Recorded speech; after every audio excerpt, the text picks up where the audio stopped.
fui un mes y me quedé impresionado de lo que podía cubrir, desde madereros ilegales, gente semi-esclavizada, niños haciendo trabajos forzados infantiles, ayahuasca, el secuestro del que sufrí durante 11 meses en Siria. Son las últimas imágenes de Ángel Sastre, Antonio Pampliega y José Manuel López, publicadas el pasado día 11 en Facebook por el que sería su chofer. Me costó que me publicaran varios de los reportajes porque hay un lobby judío muy fuerte en los medios de comunicación. Pero eso no se puede hablar, ¿eh? No voy a decir los medios que me censuraron, pero yo también trabajaba mirando al otro lado del muro, una de ellas rebotó, cayó en mis pies, empezó la mecha como en las películas a consumirse, empecé a correr, di la vuelta al muro, me abracé a uno de los milicianos, nos pusimos detrás del muro esperando a que estallase. Durante esos minutos solo miraba al suelo, te aterrorizas esperando a que estalle la granada y no sea lo suficientemente fuerte para tirar al muro. Cayó un trozo de muro sobre nuestras cabezas y no os lo vais a creer, pero en el trozo ese de piedra que yo estaba mirando al suelo había una bandera abandonada del Barça, macho. ¿Cómo? Y lo tienes metido en la cabeza. Lo tengo metido ahí, la bandera del Barça. Alguien ya suele haber francotiradores y ponen sábanas para ocultar en la visión y vamos pasando de uno en uno para que si el francotirador está atento, el primero tiene menos posibilidades, pero luego ya el segundo y el tercero tienen más posibilidades de que el francotirador esté mirando, pero tienes sábanas, tienes trucos, usan maniquíes para despistarlos, pero otra de las veces que más miedo pasaba ha sido en Irak. Pero ¿y por qué vuelves si tienes miedo? Yo podría decir que es en uno de los sitios donde yo encuentro paz también.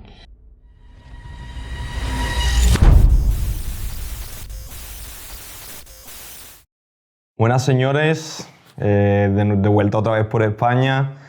Hoy tenemos un podcast que seguro que os va a interesar porque vamos a hablar de guerras, acuerdos entre otros países, cosas oscuras que muchas veces no se saben y no nos cuentan la realidad de todo ello.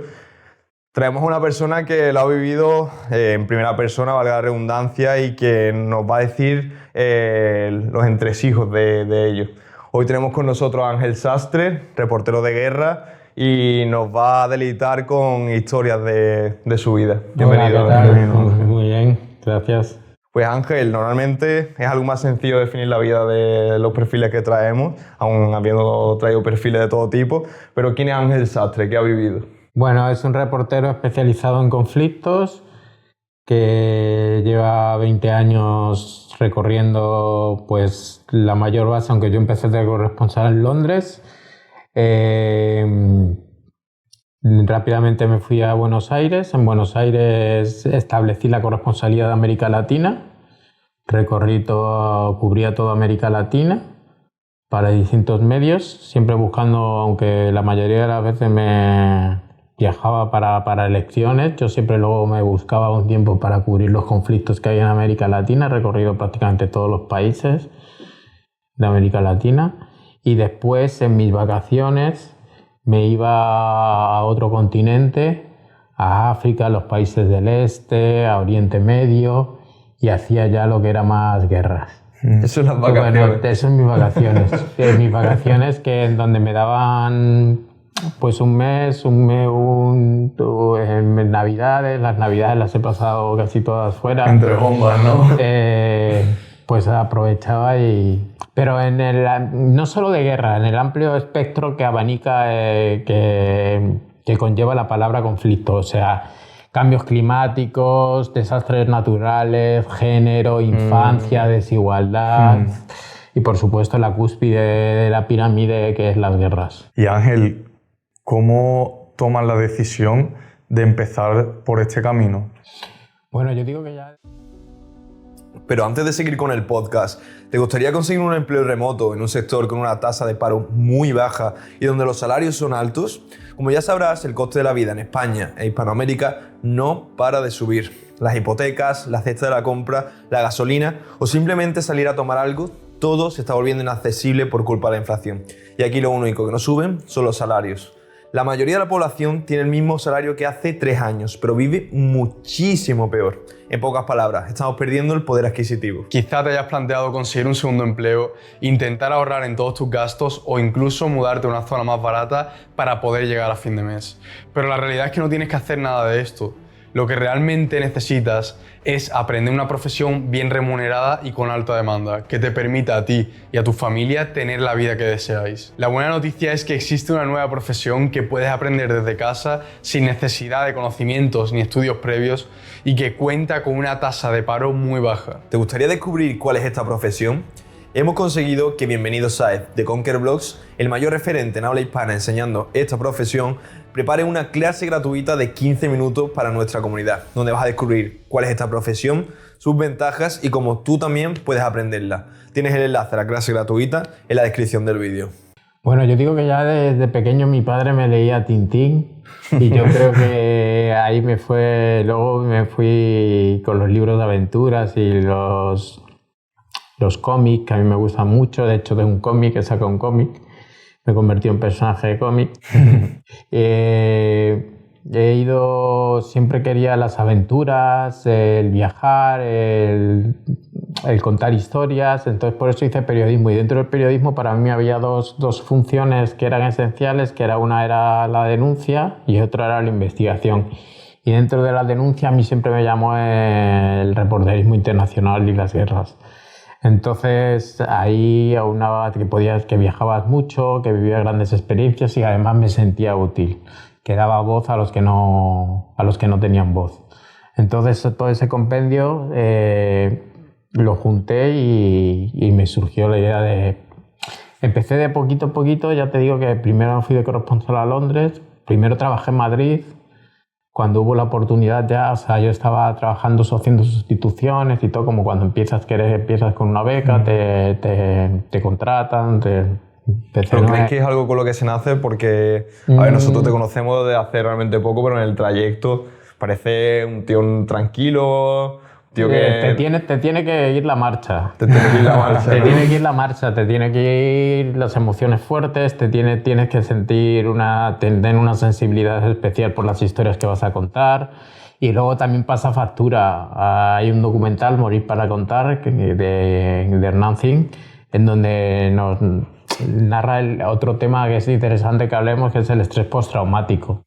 O sea que tienes que tener un cierto coraje también. Tienes que tener sangre fría y, sobre todo, tener una gran pasión por lo que haces. Pero yo entiendo que eso será un proceso gradual, ¿no? Que tú no saltas directamente a conflictos de primer nivel, ¿no? No, yo primero... Como te digo, me fui a Londres. En Londres estuve un año de corresponsal, que era corresponsal punk, porque me fui sin un duro y Onda Cero tardó en pagarme un montón. Y luego empecé a colaborar con la Antena 3 también, pero al principio no me pagaba, me metí en una casa, porque era medio en una casa ocupada. Era corresponsal punk, se caía el internet, pero fue una experiencia linda. Éramos 17 en la casa.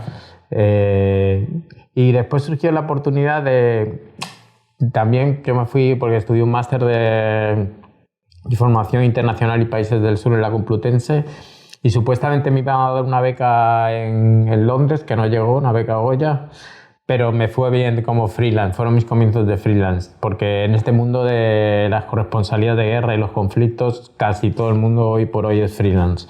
Entonces en esos momentos estaba empezando un poco y yo tomé la decisión en la redacción de, en vez de seguir haciendo sustituciones, no estaban muy contentas con la corresponsalía de Londres, entonces dije, la tomo yo como freelance, pero te la juegas, porque si haces crónicas cobras, si no haces crónicas no cobras. Pero bueno, yo me la jugué un poco con la beca esta que también tenía y luego me surgió otra beca, la beca Mutis, para estudiar otro máster en Buenos Aires y dije, le propuse al jefe de Onda Cero, oye, voy a cubrir toda América Latina. Y me dijo, vale, te doy toda América Latina. Dije, vale. Y era época en la que todavía había más presupuesto para viajar y entonces viajaba a casi todos los países de América Latina. ¿Eso en qué año? Eso del 2005 hasta hace 3 años. pero realmente pagan bien a los corresponsales de guerra, porque mucha gente estaba pensando, claro, pagan bien, por eso va. Primero te respondo a otra pregunta que es que no va directo. Yo empecé a buscar, yo me iba, por ejemplo, las primeras coberturas que hice, ¿cuál fue? Creo que fue la de Perú. Perú, la selección. Bueno, ya en Buenos Aires las villas miserias me las recorría todas. ¿Pero qué es lo que pasaba en aquella época allí? En Perú había elecciones, entonces yo me hice cosas de esterilizaciones forzosas durante la época de Fujimori, que esterilizaban a las indígenas. O sea, yo me buscaba... Que esterilizaban a las indígenas. Las esterilizaban porque no quería que tuvieran más hijos.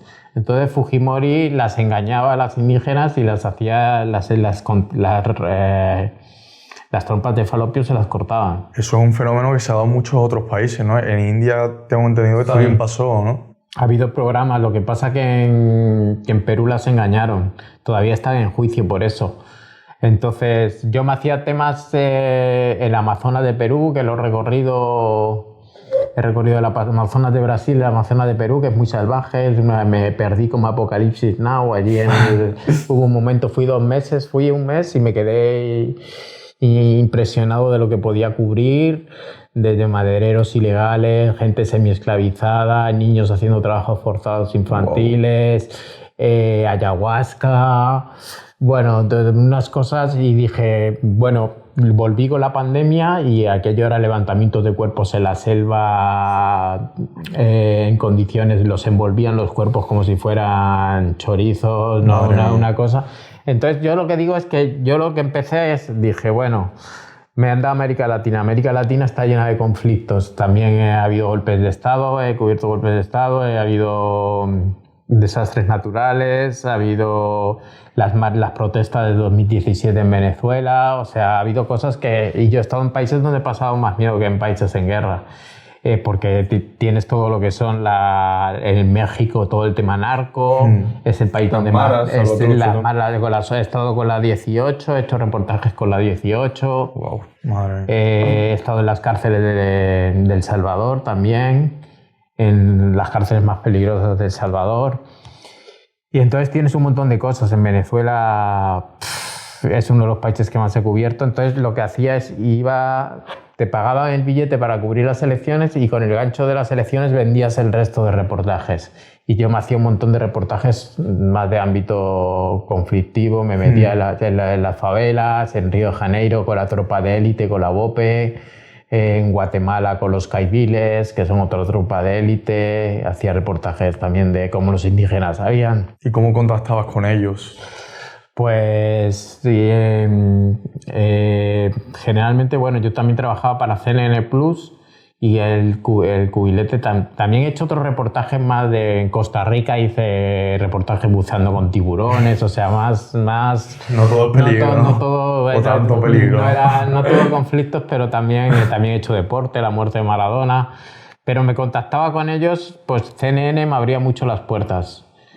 De contactos que ellos ya tenían, ¿no? No, los contactos los solía hacer yo a través de otros colegas que ya habían cubierto. O sea, hay un momento en que entre América Latina nos conocemos todos. Y luego cuando viajaba de ahí decidí empezar a cubrir de a poquito conflictos. Entonces me fui juntando con reporteros que tenían más experiencia. Luego ya empecé yo a comandar los grupos. Sobre todo después del secuestro ya empecé yo a comandar yo los grupos que... ¿De qué secuestro? Vamos a poner en situación a la audiencia. ¿A qué secuestro te refieres tú? El secuestro el que sufrí durante 11 meses en Siria. En el año, no recuerdo del año. Hace 9 años del secuestro. Y estuve un año secuestrado por Al-Nusra, que es la filial de Al-Qaeda. Entonces, después del secuestro, yo tomé ya la decisión de ser yo el que capitanease.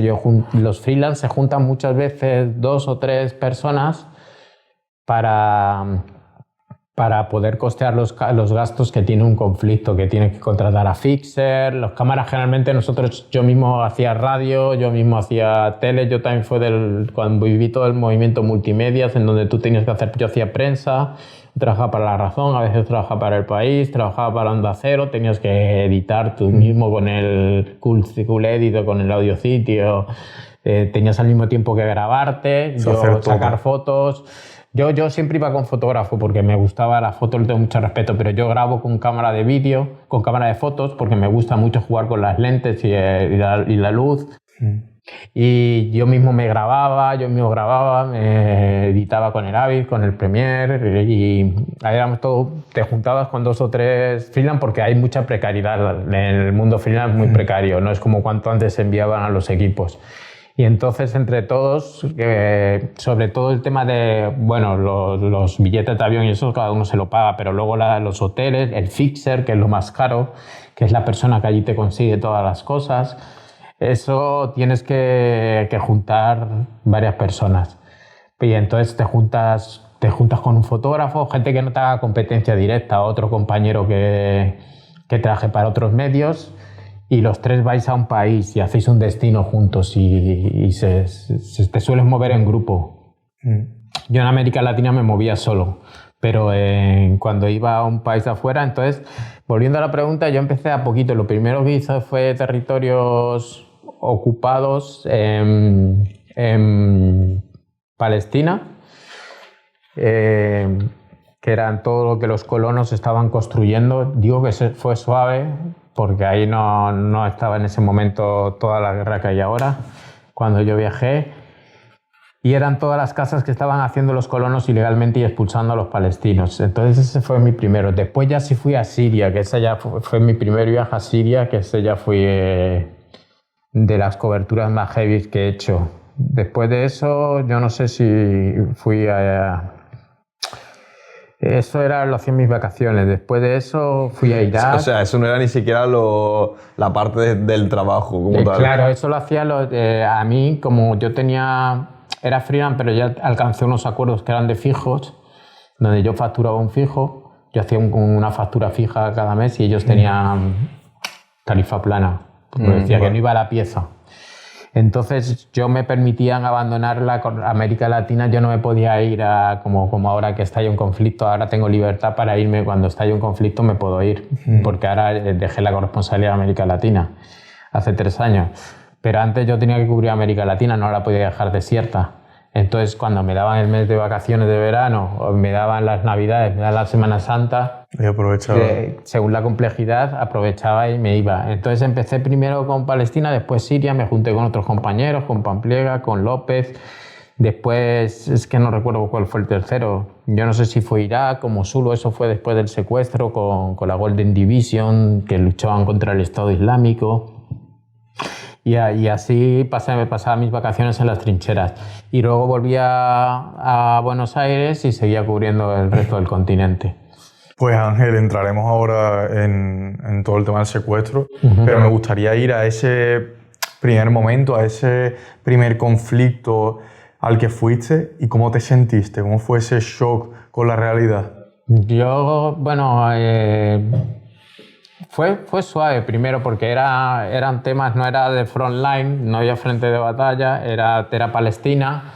No me dejaron entrar en la franja de Gaza, como ahora, que no dejaban entrar a los periodistas, pero estuve en Cisjordania, estuve en Hebrón, estuve con las familias palestinas que expulsaban, estuve con los colonos, y pues el estar en Jerusalén, fui con Ana, que es una amiga mía que trabajaba allí en una ONG y me estuvo hospedando, porque muchas de las veces te hospedas en casas de amigos, en casas de otros reporteros, para todo la precariedad esta que os comentaba para gastar menos, ¿no? Y fue muy bonito. Me costó que me publicaran varios de los reportajes porque hay un lobby judío muy fuerte en los medios de comunicación. Pero eso no se puede hablar, ¿eh? Eso no voy a decir los medios que me censuraron, pero yo también trabajaba para México, trabajaba para otros países y me encontré que hubo reportajes que nos costó sacar las fotos de Santiago Carnelli, que estaba conmigo. Pero todo esto porque entra en conflicto directamente con Israel, ¿no? No, claro, porque las empresas de comunicación tienen mucha inversión judía. Buscad. Y entonces me costó colocar algunos reportajes, pese a mi sorpresa, pero bueno, ese fue. Después ya el segundo viaje fue muy heavy, fue Siria, en donde entramos... Era la época en donde estaban los secuestros ya, y ya me la jugué mucho. Hubo de hecho un intento de secuestro ahí por parte del Estado Islámico que no fructificó. Yo he estado 3 veces a punto de estar secuestrado. Bueno, 3 veces no. 3 veces, una fui secuestrado, 2... Una fue en este viaje en Siria, en donde nosotros era la época la de Jane Foley, le habían cortado el cuello, le habían degollado. Las imágenes que veíamos en los vídeos del Estado Islámico con los buzos, con los monos naranjas, degollando a periodistas. O sea, la carretera hacia Alepo... Eso era en 2017, 2018 o algo así, ¿verdad? No recuerdo ahora. Incluso las fechas son muy malas. Y la carretera a Alepo ya era muy peligrosa, pero nosotros, bueno, conseguimos un buen fixer, fuimos con la brigada del Tajir que nos protegía y hicimos unos reportajes muy, muy chulos. Y estuvimos ahí fue la primera vez que yo estuve en un frente de guerra atrincherado, en donde podías casi que escuchar al ejército, porque nosotros íbamos con los grupos rebeldes. Podíamos escuchar casi el ejército que estaba... Era una guerra de trincheras muy cercana. Y ahí ya fue una sensación. Estuvimos un mes ahí empotrados y ha sido de las... He vivido experiencias más fuertes, más cerca de la muerte, pero en este viaje en Siria hubo un riesgo de secuestro bastante fuerte, el primero. ¿Y tú no sentías miedo ninguno? Sí, yo sentí mucho miedo. Yo sentía mucho miedo. Nos estalló, hubo una anécdota, me estalló una granada encima. Estábamos grabando cómo tiraban granadas.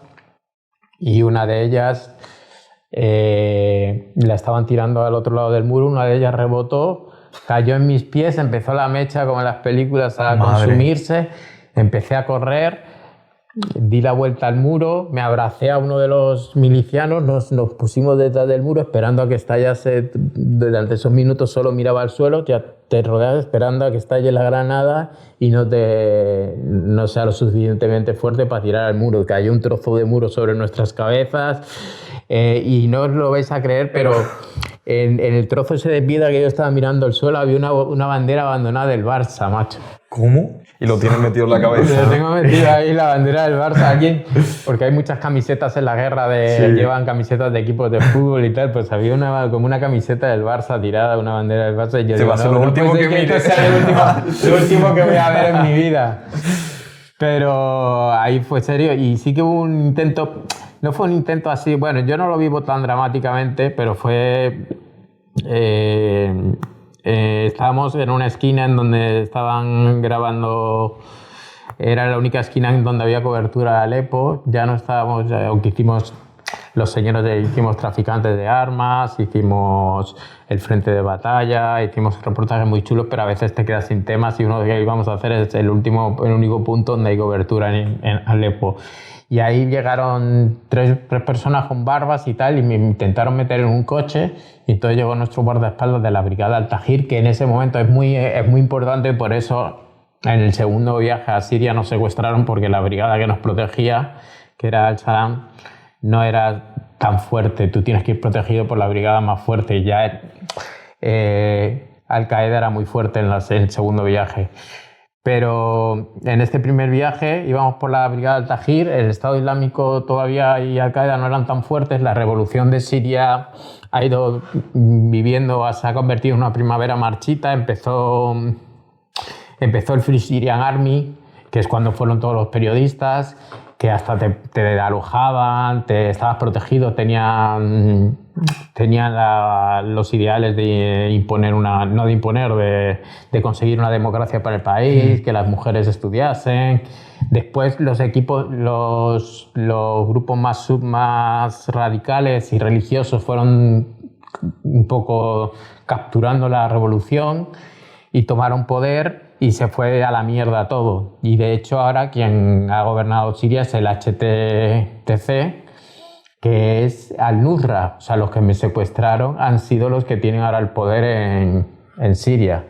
Entonces ahí sí que me intentaron meter en un coche y resulta que era el Estado Islámico, pero el Estado Islámico todavía no era muy fuerte. Fue tomando fuerza durante los años venideros junto con Al-Nusra, con Al-Qaeda. Y entonces llegó el guardaespaldas, Mustafa, no sé si se llamaba, creo que se llamaba Mustafa, que le faltaba un dedo, que iba con la Kalashnikov y dijo, estos están defendidos por la brigada Al-Tajik. Y me sacaron del coche, si no, no sé a dónde habría ido. ¿Y qué piensa tu cabeza en esos momentos, en esos días? En ese momento yo no fui. Yo en ese momento estaba muy acojonado. Bueno, cuando íbamos al frente de batalla nos daba mucho miedo también. A veces cómo usaban las armas ellos, porque eran armas todo muy caseras, muy. Después de la granada esa que me saltó a los pies, cuando ponían morteros, cuando ponían, decías, los snipers también eran peligrosos, los francotiradores. Teníamos que pasar, cuando entrábamos a la zona de batalla, ellos ponían sábanas porque suele haber francotiradores en las entradas de la zona de batalla, suele haber francotiradores, y ponen sábanas para ocultarles la visión y vamos pasando de uno en uno para que si el francotirador está atento, el primero tiene menos posibilidades, pero luego ya el segundo y el tercero tienen más posibilidades de que el francotirador esté mirando, pero tienes sábanas, tienes trucos, usan maniquíes para despistarlos. Yo pasé miedo, pero lo que más miedo me daba el secuestro. La salida fue muy angustiosa también de Alepo, porque nos pararon, hubo un control que nos pararon, que los que íbamos pillaron las armas porque no sabían si era un control del Estado Islámico, si era un control de los suyos. Y salimos y la verdad que... Pero otra de las veces que más miedo pasaba ha sido en Irak. ¿Pero y por qué vuelves si tienes miedo? No tengo miedo porque yo podría decir que es en uno de los sitios donde yo encuentro paz también. O sea, hablando del estrés postraumático también el problema es que no acabas de aterrizar cuando sales de un conflicto. Entonces, yo ahora el reto que estoy llevando estos 3 años en donde me he calmado y estoy haciendo menos coberturas, me he ido a Afganistán, me he ido a Ucrania, pero no... Eso para ti está calmado, ¿no? En 3 años es muy poco. Entonces, el ritmo ese vertiginoso es que cuando llegas a lo que tú tienes que formarte, hacerte un oasis, en mi caso era Buenos Aires, yo vivía en un triplex, yo hacía mucho deporte, hacía judo, hacía crossfit, tenía que aterrizar porque te vuelves un poco adicto a ese. Yo encontraba una paz y una tranquilidad en esos países. Yo era como que en esos momentos me sentía realizado y sentía que estaba haciendo algo por los demás y me sentía también, ¿por qué no decirlo?, también mi ego, y yo era donde yo estaba a gusto, me sentía en mi salsa. Y hay un momento en que luego llegas y sientes que el resto de las conversaciones son muy banales, que la gente no siente el suficiente interés porque eso es una de las cosas que es más frustrante cuando intentas vender historias, que tú estás viendo sufrimiento y muchas veces te dicen no, porque juega el Real Madrid, ¿sabes? Y dices, y te tienes que comer con patatas un historión. Es muy difícil vender a veces. Y yo que he hecho países de conflictos que son más olvidados, he hecho con los Rohingyas en Bangladesh y he hecho en Níger, he ido a Lesbos también con los éxodos migratorios, he estado en el barco Astral también con que rescatan a inmigrantes en el Mediterráneo. Temas, por ejemplo, el tema de los Rohingyas en Bangladesh, que es el mayor campo de refugiados que hay allí, que hay 1 millón de personas que vinieron durante la matanza de los birmanos, huyeron y se metieron todos en el campo de refugiados en Bangladesh. Y la verdad que ahí había historias de matrimonios forzados infantiles, que también lo he hecho en Afganistán. Historias que a veces son un poco difíciles. Hice un tema yo he hecho muchos temas de transgénero, de los transexuales, cómo sufren y tal. Hice el tema de los injras, que son, lo llaman el tercer sexo, que se cercenan el pene ellos mismos y adoran una religión y son ¿Eso dónde? Eso en Bangladesh. Son temas que son difíciles de vender. Sí. En Cuba también he hecho el tema mucho de... Hay algunos temas que no han salido porque eran o demasiado heavy o porque no... Generalmente porque eran demasiado heavy. Pero es la realidad del mundo. En Venezuela hice un tema que salió en Telemadrid pero no salió en 4. Y es el tema de los paleros, de cómo... Porque yo he hecho mucho el tema de la religión, por eso digo que el conflicto abarca mucho. El tema de cómo la santería la he cubierto, el tema de vudú, pero los santeros son lo más heavy que hay, que son los tipos que profanan tumbas, sacan a los cuerpos y luego con los cuerpos hacen calderos. Calderos, hacen ollas con los cuerpos y absorben el poder de los cuerpos. A los cuerpos yo les acompañé a las tumbas, que ese reportaje me gustó mucho hacerlo, entonces tú veías cómo abrían la tumba, sacaban el cuerpo. O sea, tú eso lo has visto en primera persona. Yo lo he grabado, está el reportaje en YouTube, en mi canal de YouTube. Entonces hay 300 vídeos en mi canal de YouTube y luego hacen rituales donde hablan con los muertos los invaden, los poseen, hablan ellos a través de las voces de los muertos, la gente va a pedir la muerte de otros, lo que se llama el anclaje, que se enamoren de ciertas personas, son como la parte más oscura de la religión. ¿Y tú cuando ves ese tipo de cosas, qué piensa tu mente? Yo tiendo a hacer un tipo de periodismo que es el mimetizarme mucho. Yo quizás demasiado. Yo he llegado a convivir, yo cuando iba a Venezuela convivía en los barrios bajos, ya no me iba a hoteles, me iba a los barrios bajos, entonces he hecho reportajes que son de muy difícil acceso para el resto de personas, los secuestradores express, en donde yo entrevisté a secuestradores express, que el secuestro en Venezuela es como el de México también lo tienen, que es un secuestro muy corto, no es como el de las FARC, que también he estado con las FARC, con el ELN en Colombia, hablando con secuestradores también, pero en Venezuela eran secuestradores express que secuestran a la gente durante 3-4 días, les cortan la oreja, les pegan una paliza y piden pequeñas cantidades de dinero. Y así viven. Entonces, entrar en contacto con ellos y no salir secuestrado, claro, me costó mucho. He hecho temas con sicarios, temas en Venezuela, temas que tenías que vivir muy en los bajos fondos. Entonces yo, los temas que hablábamos de la salvatrucha, la de 18, que estuve con los mareros, yo hice temas con ellos y luego acabé comiendo pollo con el líder de la 18. Después comiendo pollo. Sí, o sea, que ellos que tiendo a... Sin el síndrome de Estocolmo, de no decir... Sin cortar orejas también, cuando estuve con las FARC me ofrecieron, porque era cuando estaban firmando el Tratado de Paz, podías quedarte en una especie de campamento que tenían para prensa o quedarte en los cenotes con ellos. Y dije, me quedo con ellos, porque a mí me gustaba y llegas a empatizar, llegas a ver que la gente de las FARC, que son terroristas, que son gente que secuestra, que tal, pero que la mayoría de ellos han sido enrolados en las filas cuando eran pequeños, con ideales de revolución. O sea, llegas a un punto que también los pandilleros, por ejemplo, en El Salvador, me comentaban que ellos era su modo de vida, que habían nacido así, que no tenían otra manera de vivir, pero claro, siempre tú teniendo en cuenta que son asesinos, pero llega un punto en que yo he aprendido cuando hago los reportajes a no juzgar. Entonces con los paleros yo también me hice amigo, ellos me investigaron antes de hacer el reportaje, la madre del palero me echó humo, habló con el muerto, me dijo este es apto para hacer el reportaje. Bebes ron con ellos, o sea... Claro, yo creo que esa es la mejor forma de poder sacarle todo el jugo a un documental, entiendo, porque al final es como ponerte un poco en los pies de la persona que vas a entrevistar o a la que vas a documentar. Claro, ¿no? a mí me costaba más poder conectarme. Yo el de los secuestradores express en Venezuela lo hice después de haber sido secuestrado. Entonces me costaba mucho, decían, porque cuando yo los entrevisté, ellos tenían secuestrados, allí se llaman barrios, lo que son las favelas se llaman barrios. Está el hecho, la más grande, donde he hecho varios reportajes. ¿Pero tú hablas portugués? Yo falo un poquito. Falo un poco. Falo portuñol, lo entiendo muy bien el portugués, el brasileño más. Claro, pero me imagino que hay países donde una barrera... En Brasil el brasileño yo lo entiendo muy bien.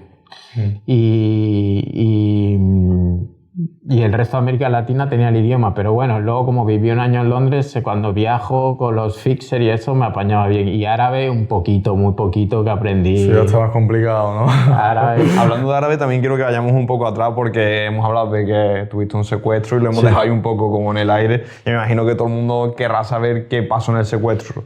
Volviendo otra vez atrás en Siria, hubo como 3 intentos de secuestrarte, ¿verdad? No, hubo un intento de secuestrarme en Siria, el primer viaje. Sí. Después fui secuestrado hace 9 años. 11 meses por Al-Nusra, por Al-Qaeda.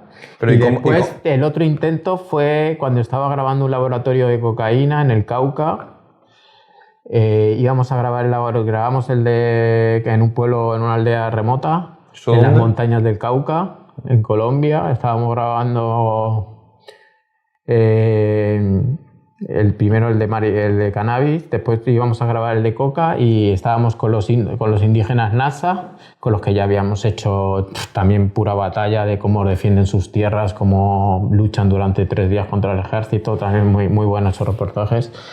Íbamos a grabar el laboratorio de coca y hubo un ajuste de cuentas y se cargaron a todos los del laboratorio de coca. Entonces dijeron, no podéis grabar, y los indígenas NASA nos dejaron esperando el autobús para volver, que era un autobús de estos destartalados que cubre las montañas. Y vinieron unos tíos de las FARC y nos metieron en una casa.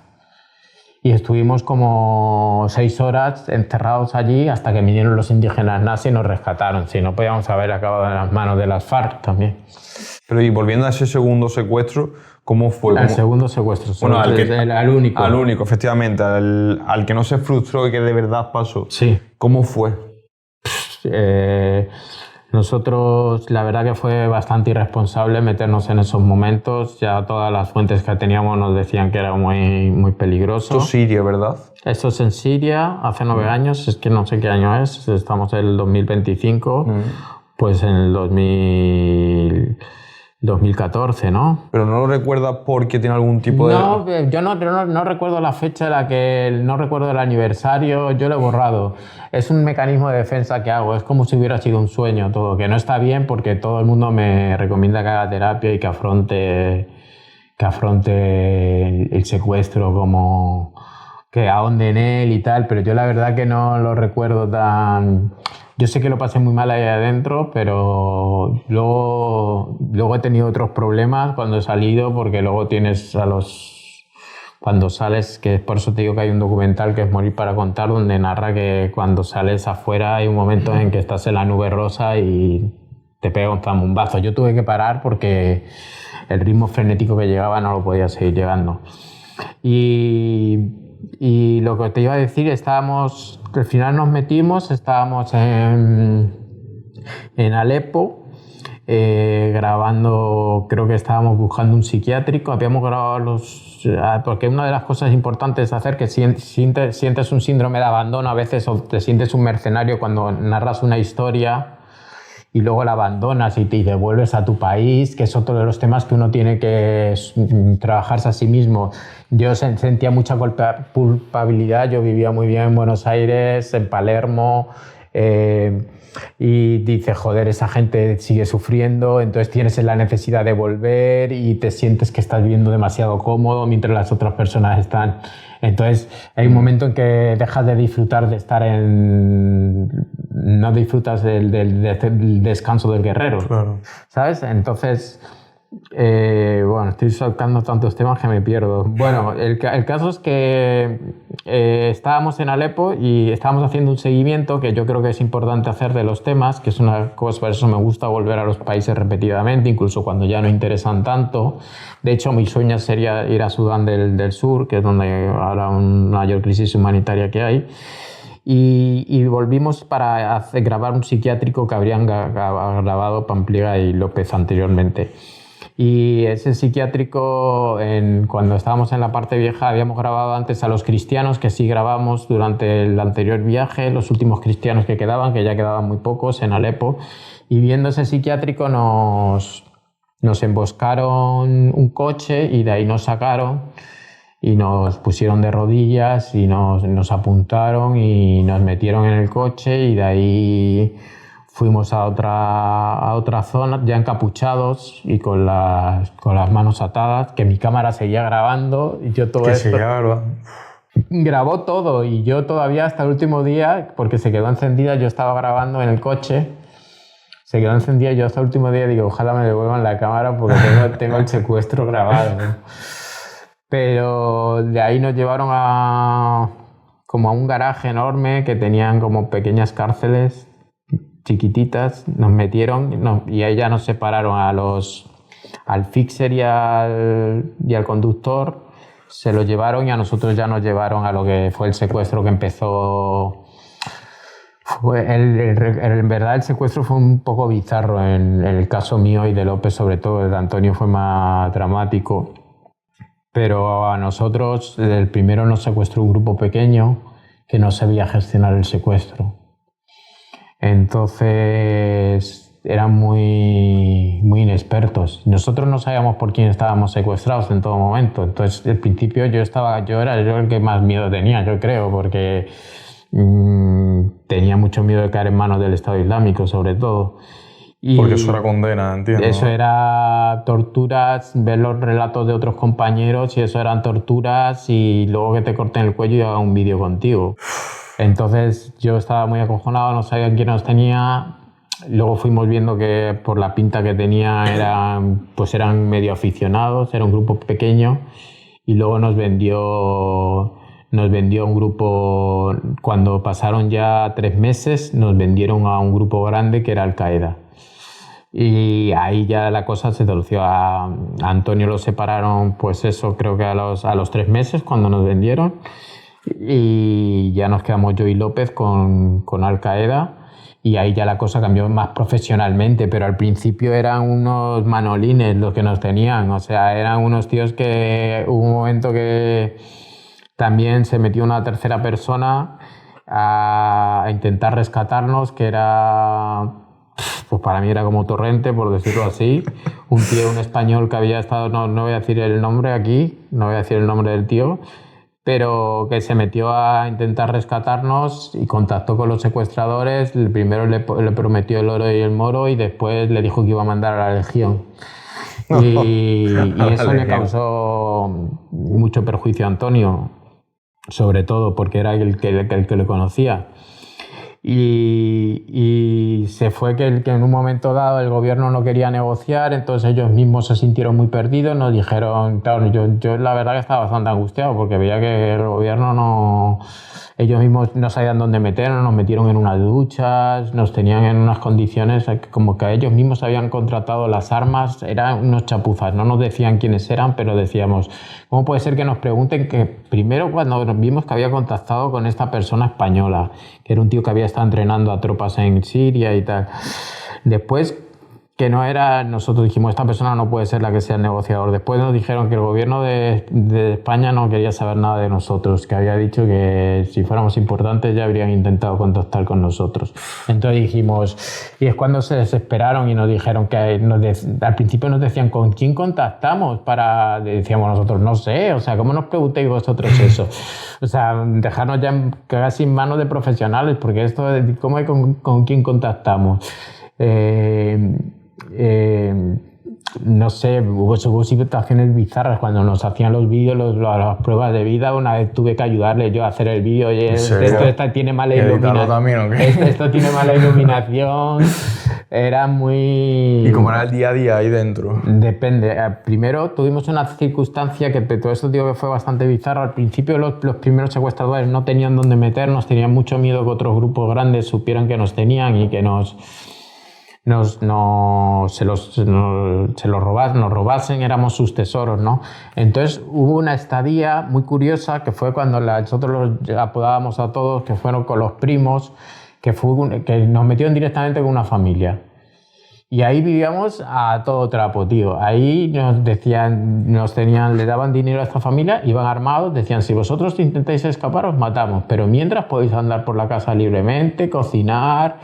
Teníamos un cocinero, nos dejaban cocinar con ellos, estuvimos haciendo cordero, la fiesta del cordero. Por eso, tío, o sea, fue muy... Eso sí, dormían armados por si intentábamos escapar, nos decían, si intentáis escapar os matamos, pero si os portáis bien, os traían chocolate. Pero claro, yo todo el rato con la angustia que el gobierno no quería y nosotros nos decían si el gobierno no negocia, os matamos o os vendemos. Entonces yo vivía con la idea, me torturaba todo el rato la idea, yo soy muy obsesivo, compulsivo, muy neurótico, y yo vivía con la idea de todo el rato de nos van a vender porque esto no va adelante, no va adelante. Pero el gobierno no estaba haciendo nada para rescatarlos. El gobierno usa sus estrategias. ¿Qué son? Pues primero un grupo, primero intentan que tú salgas no hacer nada. No hacer nada primero, que intentar otras vías, contactos internos y tal. Y cuando ya tienen que negociar, generalmente, oficialmente yo no sé si hubo rescate o no. Yo no lo sé, de verdad. Entonces, oficialmente el gobierno de España no paga rescate. Entonces, nosotros desconocemos si hubo rescate o no. Pero lo que sí sabemos es que en las negociaciones, primero los terroristas pues piden mucho dinero y entonces eso... hay estrategias para bajar los precios.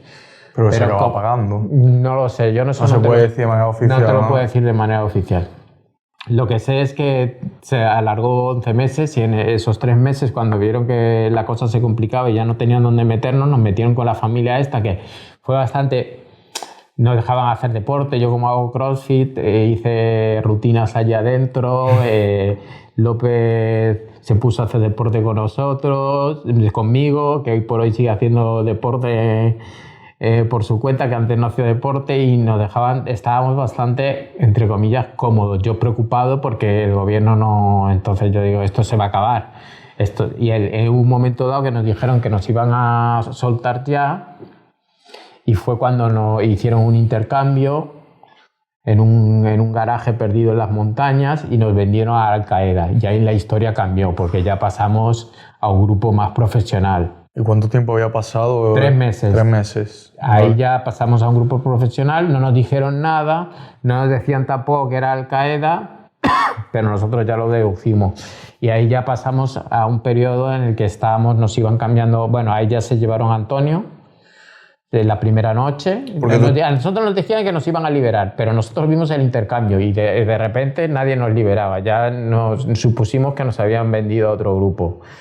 Y esa noche se llevaron a Antonio. Y después nos quedamos López y yo, y a nosotros nos cambiaban de casa cada mes, cada 3 meses, te iban cambiando a otros zulos. Eran zulos todos, pues he estado en 3 o 4 casas diferentes. Porque a ti te secuestraron con Pampliega, ¿no, Antonio? Y con López. Y con López. Y después os separaron de alguna manera. A Antonio le separaron de López y yo y López estábamos por un lado y Antonio por otro. Eso en el cambio de Al Qaeda, ¿verdad? Claro, porque a Antonio le confundieron con espía. Wow. Y es peor si creen que eres espía, ¿no? Por esta persona que se metió. Claro, por Torrente, ¿no? Por Torrente. ¿Y qué es lo que pensabas tú, por ejemplo, cuando el trayecto en coche, me imagino, al cambiar de...? Yo no sé si era el que más lo significaba, tenía un miedo tremendo. Yo necesitaba preguntarle a López 10 veces al día si nos iban a secuestrar o nos iban a matar. Porque yo le preguntaba a los propios... Teníamos apodo a todos los que... Había uno que le apodábamos Joselito.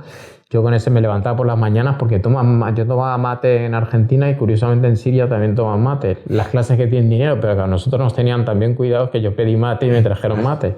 Y tomaba mate por la mañana con él y que mis compañeros me riñeron, no le vuelvas a preguntar. Yo le pregunto, pero estos... No, ¿nos vais a matar? ¿Nos vais a vender? Yo le hacía esas preguntas directamente a los secuestradores. Decían, no, tranquilo, que estos son gente razonable, no sé qué. ¿Cómo se solían portar con vosotros? Los primos, la familia esta se portó muy bien. Muy bien, muy cercano, ¿no? Pero luego ya cuando pasamos con Al Qaeda, pues las condiciones, a nosotros dentro de lo que cabe, no nos pasó como a Antonio, no eran sádicos. A nosotros y a López nos trataron un grupo de gente que lo que decían es, nosotros los tenemos que cuidar, ¿vale? De hecho, tuve algún intento de fuga que no fue ni se puede denominar ni siquiera intento de fuga, que es intentar quitar los barrotes de la ventana. Entonces a nosotros nos ponían una cámara de vídeo en los sitios donde nos instalaban. Y yo pensaba que la cámara estaba apagada e intenté arrancar los barrotes de la ventana y estaban grabando. Entraron y yo dije, me van a meter de hostias. Y al final me regañaron, me dijeron no lo vuelvas a hacer. Una vez rompí un grifo también cuando estábamos en las duchas, rompí un grifo empezó a salir agua.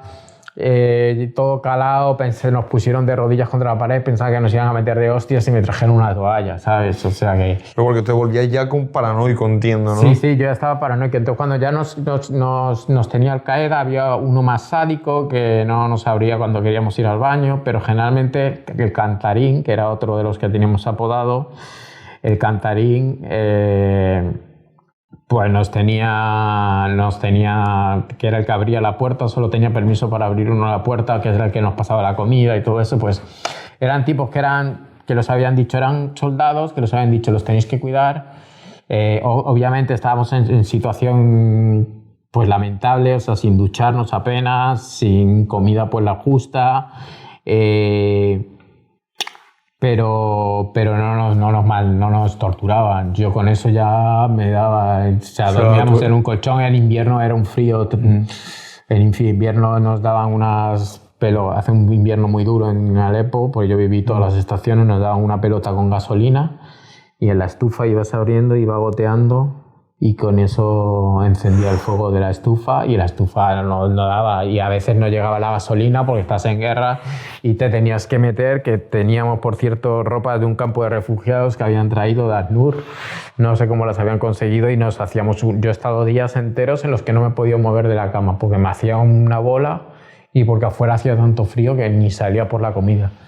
Entonces hemos sufrido situaciones, yo cada vez que me trasladaban me acojonaba mucho porque decía, los traslados para mí eran dramáticos, con las esposas, con los ojos vendados, digo, me tiran aquí en mitad del camino y me... O sea que yo lo pasé muy mal, pero no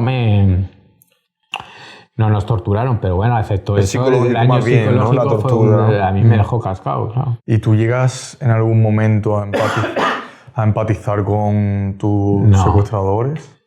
En ningún momento. Yo creo que son hijos de puta y no puedo llegar a empatizar con ellos. Puedo llegar a entender que les había tocado en ese momento. Yo llegué a hablar también cuando estuve con las FARC, llegué a hablar con los secuestradores de Ingrid Betancourt. También me explicaban que el secuestro es un arma de guerra, que estamos en guerra, pero yo no puedo entender que se llegue a secuestrar a alguien. Yo he cubierto también en Argentina, he hecho reportajes con las víctimas de la dictadura, de cómo secuestraban a los estudiantes y los metían en la ESMA, en todo eso, y el secuestro y la tortura yo no lo puedo entender bajo ninguna guerra. Entonces, no, yo sí me mimetizo, he utilizado la expresión de que yo llego a estar... Los mismos personajes que tú estás retratando, cuando ellos te sienten que eres uno más de ellos, con ellos, que sientes empatía, que no has venido solo a mercadear con su historia, un poco a sustraerles el alma, como digo yo, para venderla, ellos empiezan a abrirse y te abren las puertas de su mundo. Entonces yo, como te digo, he aprendido a no juzgarlos, y un momento dado en que intentas ponerte en sus zapatos, y yo lo he visto mucho con las guerrillas, con el ELN, que ahora está muy fuerte en Colombia, que es uno de los grupos que siguen activos. Yo los veía y eran todos jóvenes que habían sido reclutados, que no tenían... Sus ideales al principio eran muy pobres, la tierra estaba en manos de muy pocos terratenientes, y la lucha cuando empezó la guerrilla era por la tierra.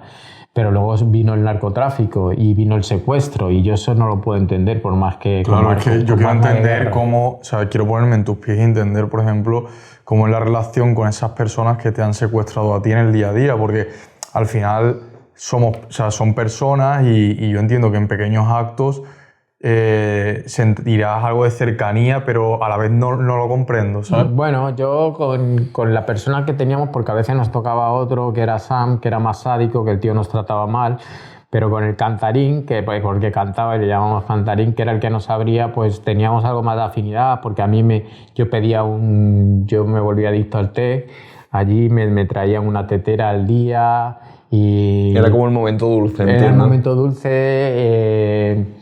A veces una vez a la semana nos traían pollo, aunque el pollo estaba cortado el muslo, se habían quedado con el muslo, pero nos traían un trozo de pollo. Tenía algunas tenía algunos detalles cuando nos dejaban irnos a duchar y tal, pues bueno, sentías, yo con el cantarín sí que sentía, se le veía, tenía cara buena los ojos, pero bueno, eran todos unos hijos de puta.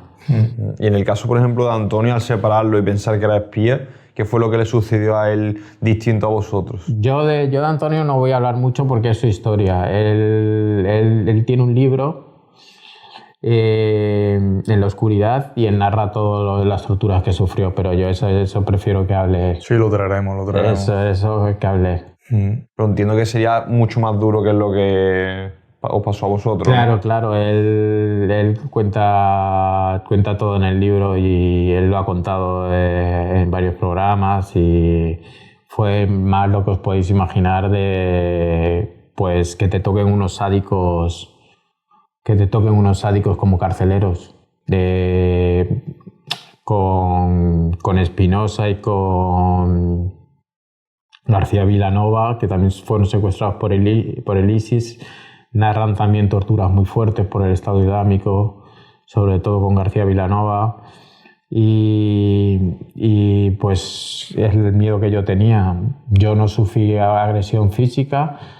La liberación fue también un poco dramática cuando nos liberaron, que me llegaron a encañonar porque no sabían si sacarme, si no sacarme, fue en la frontera. Y me han encañonado varias veces, me han puesto aquí la Kalashnikov, pero no, o sea, ha sido duro, pero no me han golpeado, pero bueno, ¿Y qué piensas en ese momento en el que tienes un arma en la cabeza? ¿Qué es lo que rompe? Pues yo en ese momento, cuando fue la liberación, yo fue el único momento en el que lloré, porque ya veía que nos liberaran. Aunque tenía el arma en la sien, sabía que era un arma de estrategia con las autoridades que había, con el ejército turco que estaba en el otro lado. Pero ¿cuál era el contexto? O sea, ¿cómo pasáis a esa situación de ya liberación? Pues nosotros ya veíamos que había algo raro. Porque a López y a mí nos empezaron a traer chocolates y todo. Yo pensaba, nos está engordando como a Hansel y Gretel. Para comerlo después. Nos trajeron unos chándal de Adidas que todavía entreno con ellos, súper guapos, súper pro, como para que el día que saliéramos nos cambiar, ya que se veía que iba a haber movimiento. Y yo pensaba que nos iban a... Yo era muy negativo, yo pensaba ya que nos iban a vender y secuestrar. O sea, vender o matar. Entonces yo cuando ya nos iban a sacar decía, nos están poniendo guapos para vendernos al Estado Islámico, nos están diciendo ducharos el día de antes, querían que los árabes se depilan en todas las partes, querían que nos depilásemos, que les mandamos a tomar por culo. Y nos llevaron ya vimos que se juntaban, todo esto encapuchado, todo lo que puedas ver encapuchado, sentir, ¿no? Nos llevaban, se juntaba un grupo muy grande armado por el camino y nos llevaron a una casa antes de detenernos, y en la casa es cuando nos juntaron con Antonio otra vez y ellos estaban como de fiesta, tío. Nosotros estábamos de rodillas contra la pared, pero ellos estaban, entonces en un momento dado nos quitaron las capuchas, había la comida y todo, y ahí es donde ya pudimos abrazarnos a Antonio, aunque no sé si nos abrazaron, nos dijeron, podéis abrazaros, y tal, y ya nos juntamos y vimos a Antonio. ¿Cómo fue ese momento con Antonio? Fue ese momento, muy bien, pero no podíamos hablar mucho, estábamos acojonados, estábamos con un tipo armado que nos habían traído la comida, habían salido todos fuera de la sala y nos dejaron comer, nos volvieron a poner la capucha. Y el rescate fue la salida, cruzamos la frontera de uno en uno. Ya habían acordado y nosotros nos acercamos y estaba el ejército turco y salimos de uno en uno. ¿Y por qué se produce esa salida? ¿Por qué os liberan? No tenemos información. No hay una razón. No, a nosotros no nos ha llegado una información. El periódico El País publicó que habían pagado 9 millones, pero eso lo publicó El País. Nosotros, después de salir, hablamos con el CNI y el CNI en ningún momento nos dijo que había habido ningún rescate ni nada de eso. Nosotros no tenemos información, lo que publicó El País. Lo que sí sabemos es que el gobierno español estuvo implicado en las negociaciones y el gobierno español no nos abandonó.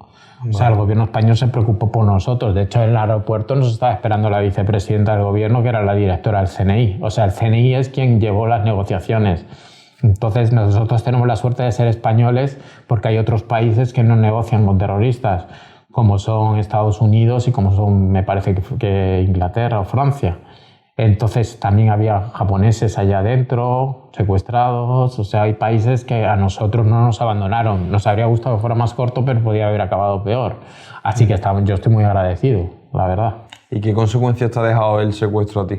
A mí me ha dejado consecuencias de, pues, lo que es el tener que parar, el sentir, el costar adaptarme a la vida normal. ¿Pero porque sientes paranoia? Decías, vas por ejemplo por la calle y sientes que... No, yo hubo un momento en que no conseguía... Ya me acostumbré tanto a la vida en conflicto que no era capaz de adaptarme a la vida. Empezaron los ataques de pánico, el estrés. Yo no era capaz de... Estallé. Hubo un momento que estallé y no era capaz de vivir una vida normal. No era capaz de adaptarme a... Era todo era como todo demasiado poco para lo que yo estaba acostumbrado. Entonces buscaba más y más y más y yo aguantaba jornadas de trabajo que eran extenuantes, viendo cosas que te van pasando factura, no conseguía desconectar de ellas, sentía la necesidad de volver, te va pasando, no consigues simplemente mutar de una piel a otra. O sea, en el mundo normal no te sientes, no desconectas, sigues en una especie de estado de sentido arácnido, como Spider-Man. Sí. Entonces estás en alerta, cualquier ruido, cualquier cosa... El fin para ti, ¿no? Los pensamientos que a mí yo me rompí por dentro, yo me hacía murallas mentalmente para no volverme loco, pues todos esos pensamientos obsesivos, compulsivos, luego cualquier cosa yo le doy 1000 vueltas, o sea, es como que se han roto algunas murallas de mi cabeza. Es como que yo le doy muchas vueltas a las cosas, siento una sensación de peligro continua. Porque tú seguiste trabajando. Yo a los 2 meses ya estaba en México en una expedición de aventuras. Después me fui me fui a las protestas. No, después me fui a las protestas de Venezuela, el 2017, que yo ahí pasé un miedo porque no sabías que te metías en las protestas y que venían los paramilitares, que venían los motorizados, la Policía Nacional Bolivariana. Después me estuvo persiguiendo el SEBIN, los servicios secretos, me tenía que cambiar de hotel. Después estuve en Mosul y en Mosul fue otra de las coberturas más heavy que he hecho porque al principio llegar al frente de batalla es muy difícil, pero en un momento dado a veces llegas, como nosotros llegamos por error, estábamos grabando con la Golden Division, que es cuando el Estado Islámico tomó Mosul, fue porque el ejército de Irak salió corriendo. Entonces llegó a Estados Unidos y entrenó a una tropa de élite que era la Golden Division, y la Golden Division se estaba encargando de recuperar Mosul. Eso tardó muchísimo tiempo. Entonces nosotros nos empotramos con la Golden Division, pero no nos querían llevar al frente. Entonces un día nos llevaron a una zona que se supone había sido liberada. Y esa zona de repente sufrimos una emboscada. Volvieron todos los del Estado Islámico y nos vimos rodeados de la batalla. Entonces yo ahí saqué la cámara y dije, mira, si vamos a morir grabando. Y es uno de los mejores reportajes que está en YouTube también, que salió en 4 y en Telecinco, y salió también en El Mundo y me dieron premios por él. Tengo algún premio por él. Y también sacamos un cómic, porque de otras cosas que yo estoy haciendo ahora he sacado varias cosas, he adaptado al cómic, he hecho un Expo Comic Animation, cómic animado. Sacamos con todo este tema. Bueno, termino de contar la historia. En un momento dado estábamos en el Humvee, que es un coche blindado, viendo las zonas tranquilamente, y ellos mostraban el triunfo de que habían liberado la zona, y de repente empiezan a dispararnos al Humvee, que estaba blindado. Nosotros estábamos separados del grupo Entonces imagínate en un Humvee metido y te empiezan a disparar por todos lados. El Humvee tiene la Dusca arriba, empieza a disparar, es decir, no salgáis. Aunque había un reportero árabe que decía que había que salir de aquí porque iban a venir con un mortero a dispararnos. Y después se empezaron a agrietar los cristales. Yo digo, esto no aguanta. Hasta que llegamos al frente de batalla donde ya estaba toda la Golden Division y ahí se lió una escena de lucha en donde yo se me ve temblando en el vídeo. Subí a grabar a un francotirador. El francotirador le atravesó un disparo en la cabeza, lo mataron delante mío, que yo tuve que cortar esa imagen porque es fuerte, que eso es otro tema, que imágenes son tan fuertes. Grabé luego al francotirador apuntando y lo grabé en el suelo. En el suelo ya sus compañeros salieron huyendo, me quedé con él, intenté reanimar, no pude reanimarlo. ¿Al francotirador que te quería matar a ti? No. Había un francotirador que yo le estaba grabando, que estaba disparando. El francotirador, otro francotirador le disparó en la cabeza. Vale, francotirador de los vuestros, ¿no? No, el francotirador nuestro, yo estaba empotrado, estábamos rodeados por el Estado Islámico. Vale. Yo en un momento dado estoy grabando abajo, digo, me voy a subir a grabar a los francotiradores.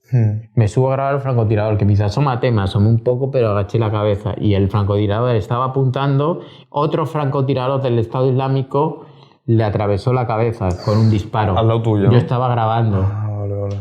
Entonces se quedó tirado en el suelo. Los otros compañeros salieron a gatas, salen en el vídeo mío como salen a gatas huyendo y yo me quedo solo con el muerto y digo, ¿qué hago? Intenté liberar y me bajé. O sea, reanimar y me bajé.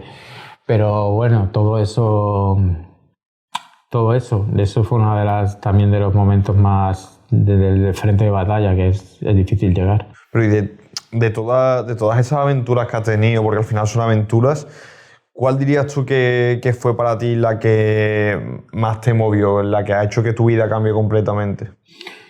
No sé, no ha habido ninguna que haya hecho que mi vida cambie completamente. El secuestro a mí me hizo un clic, pero no sé, yo con uno de los países que más afinidad siento es con Venezuela. La verdad es que siento un cariño de... Cuando llegué, los jóvenes que estaban protestando, que eran periodistas, eran de vuestra edad, o más jóvenes, que habían salido con las cámaras a protestar y se enfrentaban a la Guardia Nacional Bolivariana. Y yo ya he ido a Venezuela 30 veces o 40 veces. Llevo desde Chávez, de entrevista a Chávez, hasta que la muerte de Chávez, he estado yendo desde el 2005. Entonces yo sentí afinidad por los venezolanos que hoy están en España. Hay un montón de venezolanos en España, en Argentina hay muchos, y son un pueblo muy noble, muy aguerrido.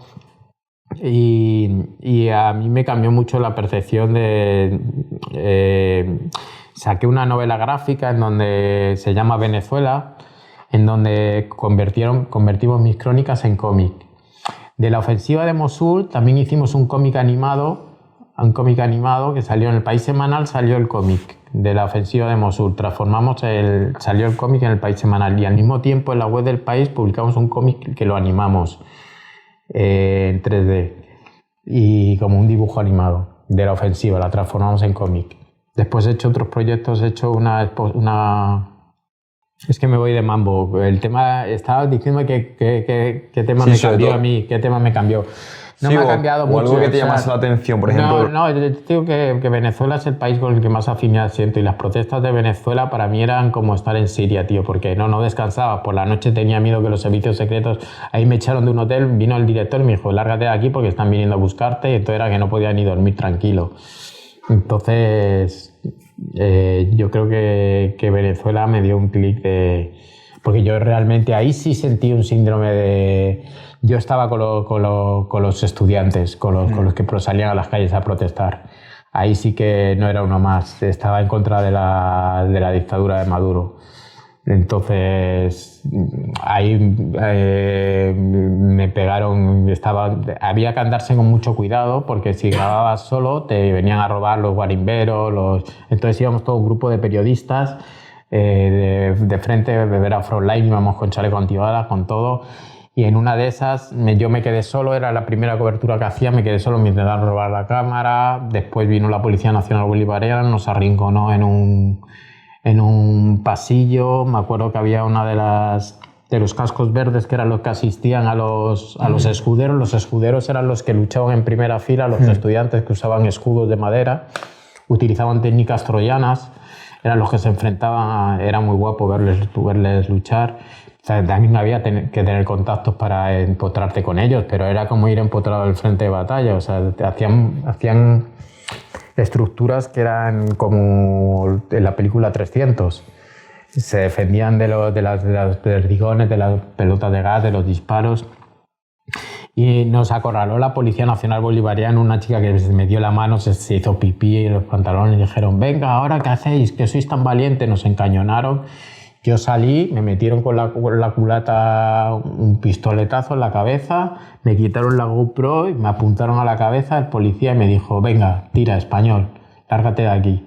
Y se quedaron los estudiantes allí metidos y a mí me partieron un trocito de diente. ¿Y te consta que lo que hicieron con ellos? No lo sé, pero no acababan bien los estudiantes. Bien, ¿no? Entonces siempre había que ir en grupo y yo te digo que esas protestas, luego ya te digo que saqué el cómic. Aparte he sacado otro proyecto que es la exposición de Ucrania con fotos del conflicto, las fotos luego en cómic, pero en ilustraciones, no en cómic, en ilustración, y luego un cómic animado también de Ucrania.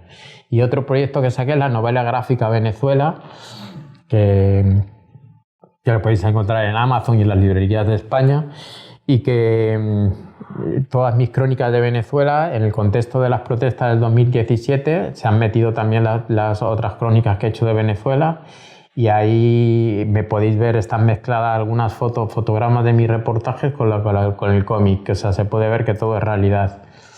Y yo te digo que quizás lo que más me ha llamado a mí, porque yo he vuelto una y otra vez. Tuve una experiencia también bastante fuerte en Venezuela, que también por lo que me siento tan unido. A mí me asesinaron una novia en Venezuela, Karina Capote. ¿Te asesinaron? La asesinaron. Yo estaba con ella y el ex no se tomó nada bien, que ella era del Petare, de la mayor favela que hay. Yo incursionaba mucho en el Petare a hacer reportajes. La conocía a ella. Y el padre del niño, que ella tenía un niño, era un sicario, se lo tomó mal, la arrinconó y le pegaron 7 tiros en la cabeza. Y yo, cuando me enteré de eso, yo estaba en Buenos Aires y yo fui a Venezuela, a Caracas, a buscar al tipo. Me infiltré con la policía del Petare, que ya había hecho reportajes, estuvimos buscándolo, fui a hablar con la fiscalía para que el caso lo moviesen, fui al funeral de Karina, todo eso lo retraté también en otro reportaje que se llama La ley del plomo, que salió publicada en La Razón. Yo al final narré todo lo que fue cómo funciona la justicia, donde hay un 90% de impunidad. Yo quería que el caso de Karina no quede impune. Pues quedó impune al final, el tipo lo acabaron matando, no por mí, sino que años después lo encontraron en un garaje y la policía lo ajustició. Pero eso fue, para mí, yo tengo un vínculo especial con Venezuela porque, bueno, la muerte de Karina fue una de las cosas que más me marcó en mi vida. ¿Y tú que has visto en primera persona cómo es la situación allí, lo que están viviendo los venezolanos y cuál es el entorno político que hay? ¿Cómo crees que va a desencadenar todo esto y qué le espera a Venezuela en los próximos años? Pues a Venezuela no le espera ningún futuro. La verdad que yo es de las pocas veces donde estoy de acuerdo en que haya una incursión militar. O sea, tendría que haber un golpe de Estado o que un ejército exterior se meta, que sería lo menos adecuado, sería lo suyo que fuera el ejército venezolano. Pero yo, por las buenas, ya no puede haber protestas porque todos los estudiantes se han ido, ha habido un éxodo masivo, entonces tiene que ser por la fuerza. Ten en cuenta que las últimas elecciones fueron fraudulentas, sacaron el 30% de los votos, no han querido mostrar las actas. Ya es como Nicaragua, es otro país el que también he viajado y he hecho reportajes en Nicaragua con Daniel Ortega. Son dos dictaduras que ya no son ni constitucionales, o sea, son dictaduras donde han amedrentado a la oposición, la han perseguido, también ha habido revueltas estudiantiles que han aplacado. Y para Venezuela no queda otra salida que ya tendría que ser una incursión, una revolución. Yo no lo veo posible, tío, porque no... La gente está ya subyugada, tendría que ser un golpe de Estado. Y los militares no reaccionan, Los ¿no? militares están en el ajo. Una de las cosas que ha hecho... es un país de los más países con mayor corrupción a nivel mundial, y los militares son los que llevan el narcotráfico, el cártel de los soles. Entonces, llevándose la tajada, cada uno tiene su tajada. O sea, no se van a mover. ¿Y tú ves similitudes entre Venezuela y, por ejemplo, España? No, hombre, no. Aquí hay casos de corrupción, pero no son a gran escala. Está bien que para eso los medios tienen que tener cierta independencia, aunque no hay independencia total. Pero los casos de corrupción, estamos hablando no veo similitudes, porque aquello no hay Estado. El Estado social que Chávez ha derrumbado, porque están en la ruina, y los opositores están perseguidos, no hay democracia, no veo similitudes. De hecho, los venezolanos, yo alabo también que muchos son gente joven que ha venido, en Argentina sobre todo, que es donde yo viví 18 años, que es donde hacía base. Estuve conviviendo mucho con venezolanos, hice muchos reportajes, trabajé también para BOA, que es la televisión pública de Estados Unidos, y trabajaba para un programa que hacía reportajes de venezolanos en el exilio. Y yo grababa como esta gente joven que habían juntado a la familia todo el dinero que tenían para enviarlos afuera. Era gente que venía con estudios, que venía muy preparada, y con toda la humildad del mundo se ponían a hacer globo, Rapipago, y no se quejaban. Doctores venezolanos, hizo bastantes reportajes con ellos, trabajando en el Amazonas. El Amazonas es una de las coberturas más heavy que he hecho. Te diré, lo que he visto allí, he grabado en Brasil a los indios Capor luchando contra los madereros ilegales. O sea... Pero volviendo a los venezolanos, la valentía que han tenido de salir de sus países, chavales con 20 años, y enviar dinero a sus familias e ir creciendo, porque no son gente que se haya querido, son jóvenes también, muchos emprendedores, influencers, pues para mí son todo un ejemplo a seguir. ¿Y hay algo que te haya llamado la atención? Por ejemplo, escuchaba hace un tiempo a Pérez Reverte hablar de que le había sorprendido mucho el tema de que los niños fueran excesivamente violentos y tal. ¿Hay algo que tú tuvieras un prejuicio de cara a la guerra y que cuando estuvieras allí dijeras, wow, esto no me lo esperaba para nada?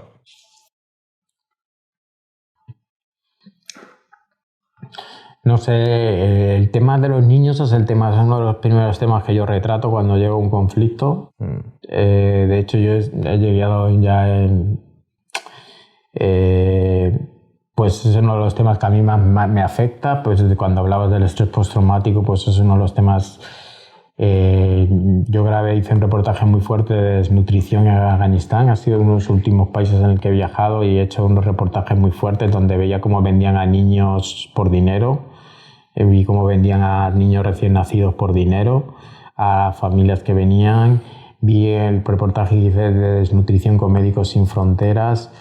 O sea, yo he hecho trata de blancas en Argentina, donde he visto cómo los niños eran esclavizados sexualmente.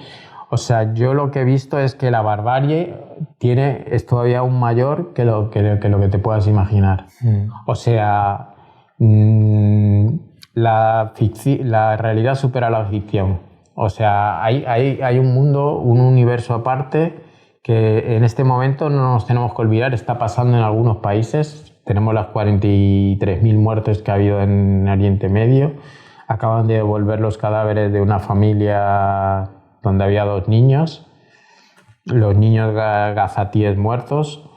La barbarie que yo he visto en los hospitales, en determinados sitios con los niños, yo eso ni siquiera me lo podía imaginar. Yo creo que eso la gente no se lo puede imaginar hasta que no lo ves. Y Ángel, yo te quiero preguntar, porque tú has visto al ser humano en estado puro. ¿Somos todos monstruos potenciales? Es decir, ¿podemos todos, cualquiera de nosotros, llegar a un punto de crueldad si se dan las condiciones para ello? Yo he llegado a hacerme esa pregunta muchas veces y no tengo una respuesta segura. Yo creo que el hombre por naturaleza es bueno. Yo creo que sí, pero luego hay circunstancias que le vuelven salvaje. Yo creo que el poder, por ejemplo, el poder tiene que tener alternancia, porque el poder corrompe. Yo he visto como la gente que... Yo no puedo entender cómo Putin y otras personas duermen tranquilos, pero como Pinochet, que he hecho reportajes también de la dictadura con Pinochet y los estudiantes y todo. Yo decía, ¿cómo podían permitir? Yo al cubrir América Latina he cubierto dictaduras y he hecho mucho el tema de desaparecidos. Y yo decía, ¿cómo podían permitir estas personas que luego son un encanto con sus hijos, con sus... Como son bestias tremendas, cómo puede convertir, cómo Netanyahu puede soportar, pero cómo los propios soldados podían aguantar esos estados de... Yo he conocido a verdaderos salvajes, eran salvajes, gente que se ha vuelto animales, yo he conocido animales. Entonces, esas personas yo creo que se han ido transformando desde pequeños por el contexto de vida, que es donde cuando yo digo que me mimetizo. Lo que sí que hago es entender que esas personas han sufrido un tipo... De todas formas, yo creo que hay personas predispuestas hay sádicos. Hay personas que son sádicas, hay personas que están predispuestas a disfrutar del dolor ajeno. Yo creo que ni siquiera, no sabría decirte si es un gen o qué es, pero hay gente que no ha sufrido traumas, no tienen por qué haber sufrido traumas en la infancia. Hay gente, por ejemplo, el tema de las torturas, los torturadores, yo decía, ¿cómo podían? Porque yo he escuchado relatos, por ejemplo, en Chile, en las torturas hay un informe que publicó El País y yo he entrevistado a gente en donde, por ejemplo, entrenaban a las ratas para que se introdujeran en la vagina de las estudiantes. Era una tortura y tú decías, ¿cómo pueden llegar a idear esa tortura? Entonces, los torturadores, que es a mí una cosa que me llamaba mucho la atención, y que lo estamos viendo, pero todo esto lo estamos viendo ahora. Los narcos mexicanos utilizan métodos barbarios, tiene que haber gente que le guste. Hay gente que disfruta.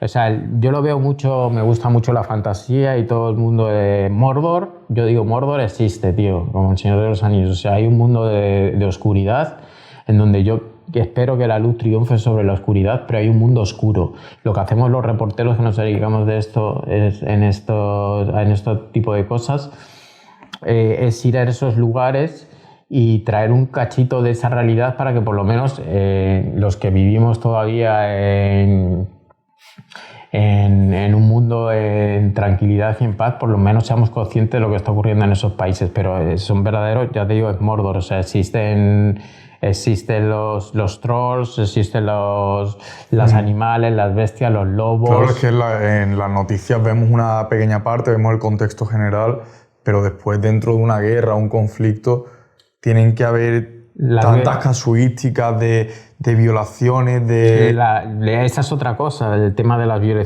violaciones sistemáticas. Las guerras sin testigos son peores guerras.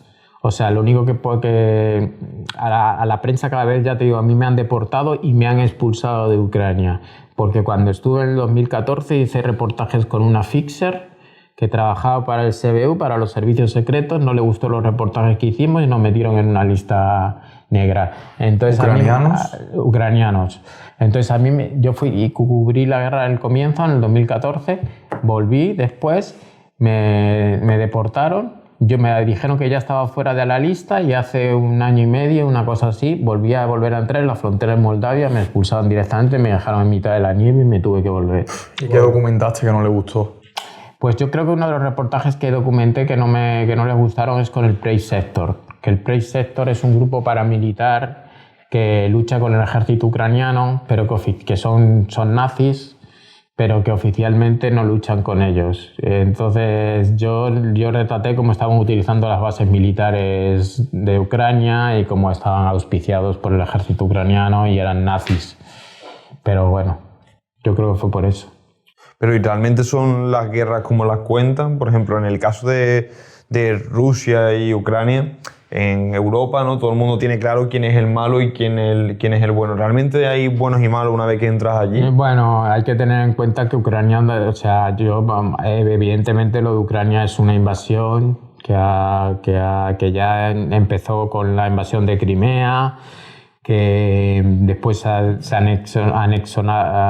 anexionaron Donetsk y Lugansk, lo que es Donbass, y que ahora ya tienen el 20% del territorio, que son zonas que en un principio eran separatistas, eran como independentistas, como aquí pasa con Cataluña y el País Vasco, que tenían un sentimiento prorruso y que eran de la antigua Unión Soviética.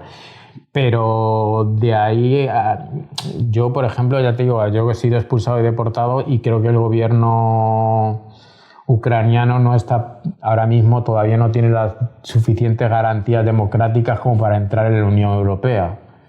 Yo te lo digo, pero de ahí a que se merezca una invasión por parte de Rusia, me parece, o sea, hay un momento en que los periodistas también podemos tomar partido y está claro, o sea, no es que sean buenos y malos, yo no digo que los ucranianos no estén también cometiendo atrocidades.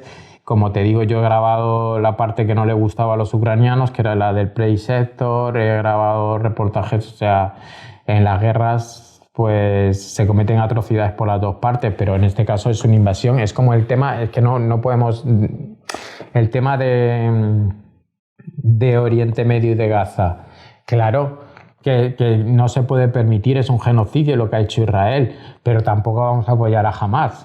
Lo que está haciendo Hamás también es utilizar a la población civil como escudos humanos.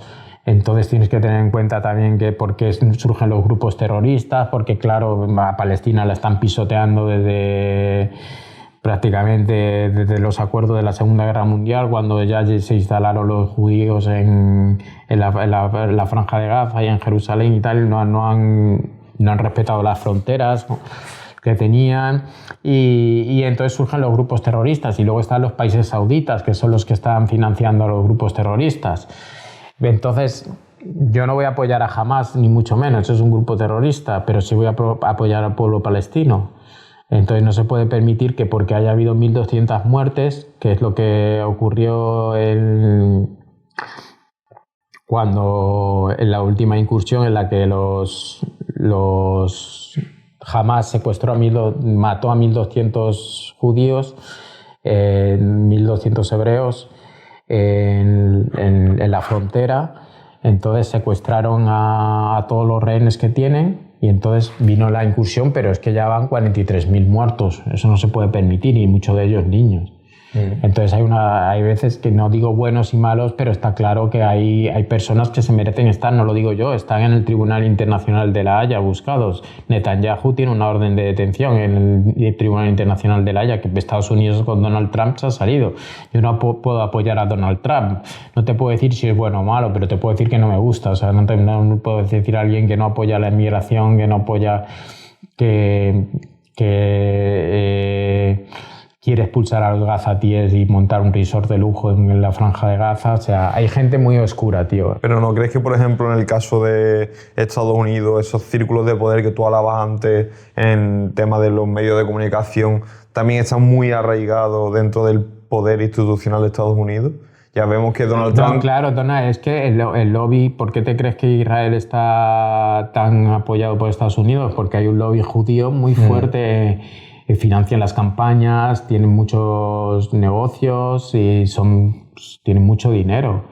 Entonces, ojo, que una de las cosas que yo discutí mucho con Ana, la persona a la que me alojó cuando fui el primer viaje, yo intenté buscar y entrevisté a muchos. También yo no quería hacer un reportaje pro-palestino, simplemente quería también entender la parte de por qué los judíos...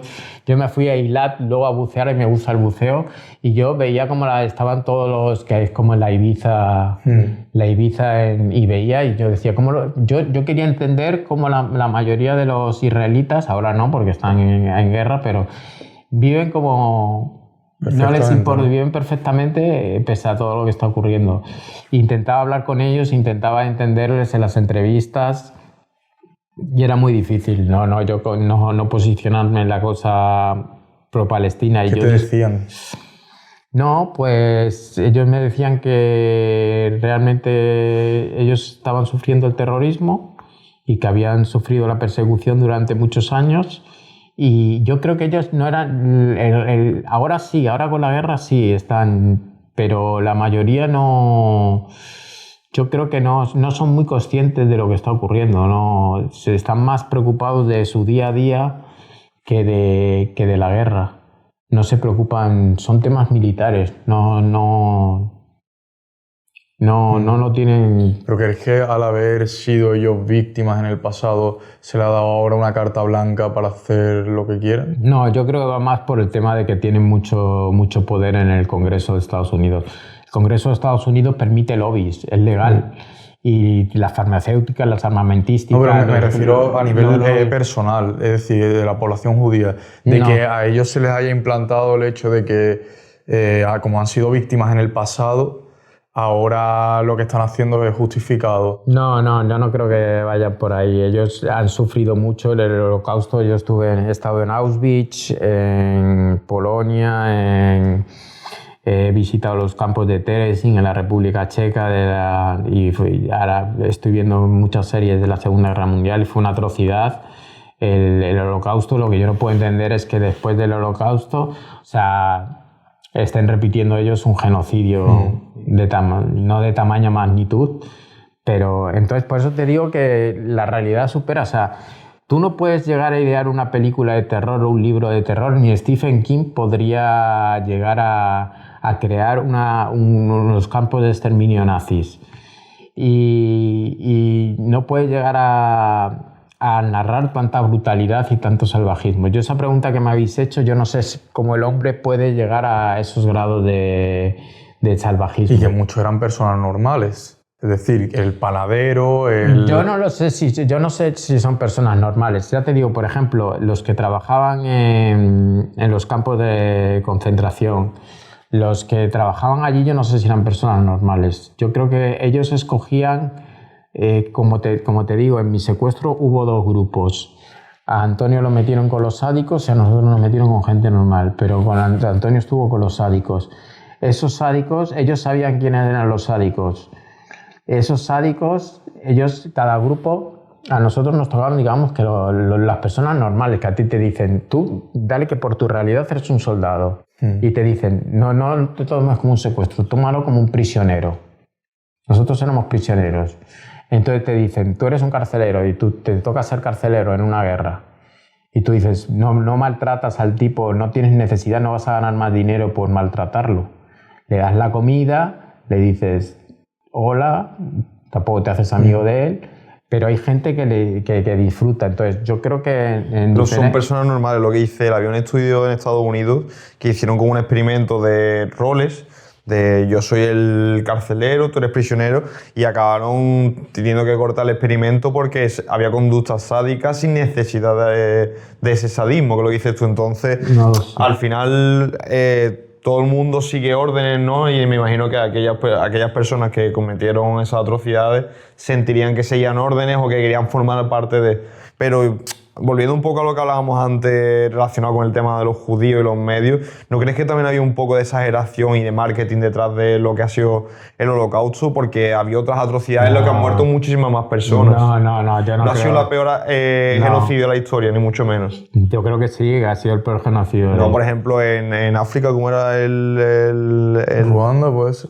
No, el dictador que asesinó un montón de africanos, superaban la cifra de los 6 millones de judíos. Bueno, yo no creo que se haya exagerado en absoluto, yo no soy negacionista en absoluto. Yo creo no es negacionismo, es que han muerto 6 millones de judíos, eso puede ser una realidad. No sé si ha sido el mayor genocidio de la historia, pero por ejemplo yo defiendo, que por eso te he dicho que mi sueño sería cubrir Sudán del Sur.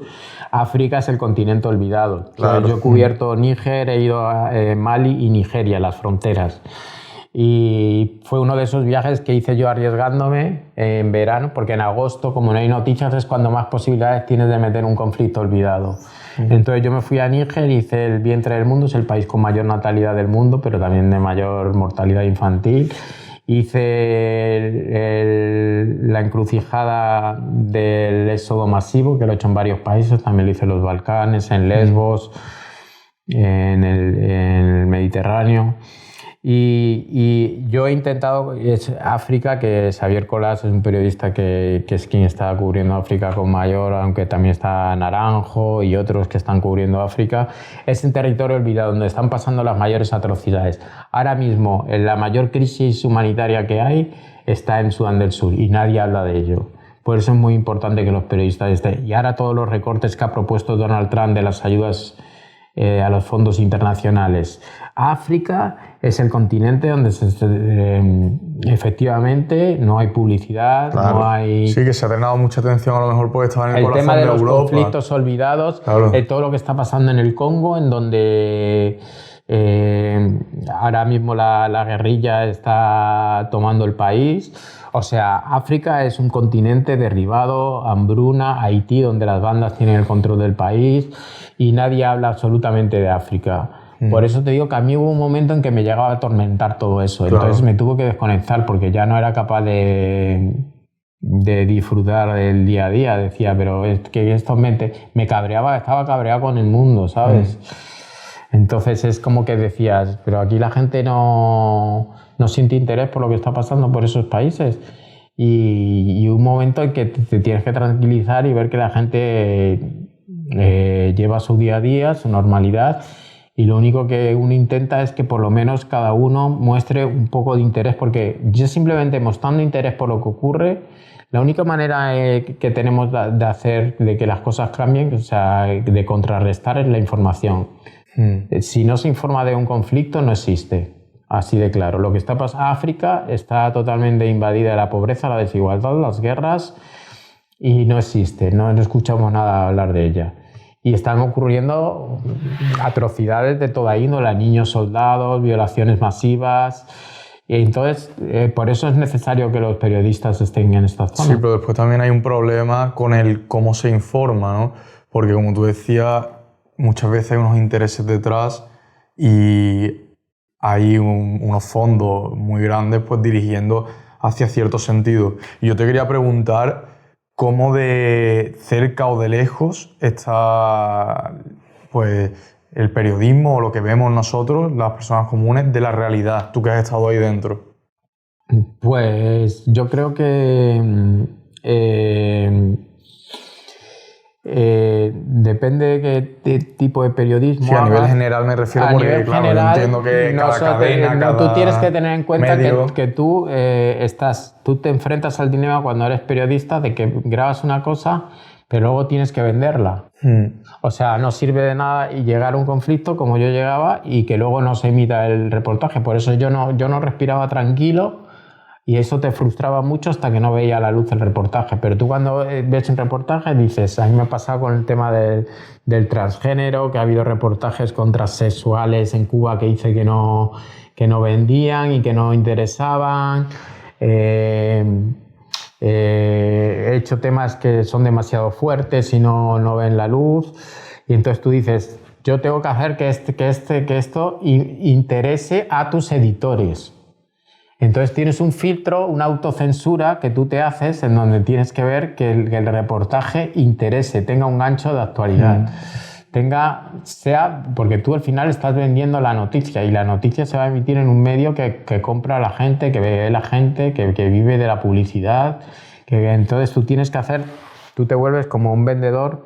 Por eso que el síndrome del mercenario, de que estás vendiendo... Vas allí, sustraes la historia y te largas, que es un poco yo lo que intenté evitar en el tipo de periodismo que yo hacía, que es lo que me arrastró un poco también a meterme tantísimo en este mundo y no ser capaz de salir. Y entonces tú tienes que decir, ahora mismo, por ejemplo, Ucrania se llenó de periodistas. A mí un conflicto que me deportaron y me han expulsado. Vale, he intentado ir 2 veces, pero no tenía realmente muchas ganas de ir. A mí si me dice Sudán del Sur, prefiero ir a Afganistán. Después de haber estado en Afganistán, 2 veces más he pedido la visa. Ya nos la han cortado a los periodistas, que esa es otra. Cada vez tenemos menos acceso. Yo los reportajes que hice en Afganistán fueron una pasada. Opio, desnutrición infantil, venta de niños... las madrasas, el tema de las mujeres como tú. El tema de Afganistán es gravísimo. El tema de cómo las mujeres están totalmente esclavizadas, sin derecho a la educación, sin derecho a la sanidad. Todo ese tema Yo cuando fui a Afganistán no vendía.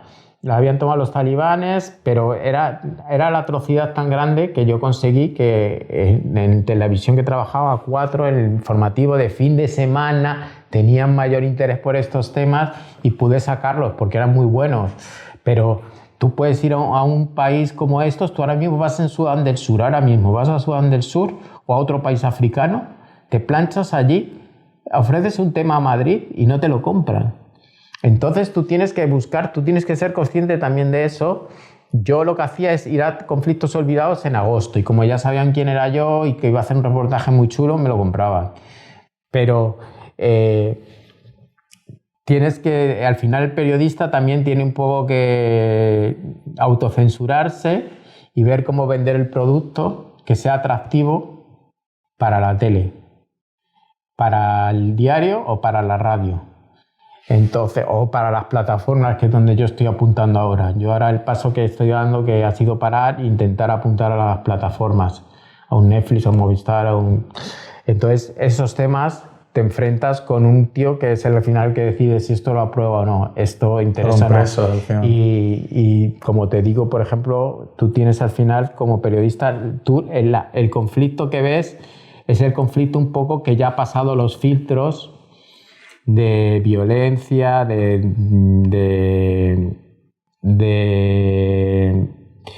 atracción. O sea, hay una serie que estudias en periodismo, una serie de cánones que atraen a la audiencia.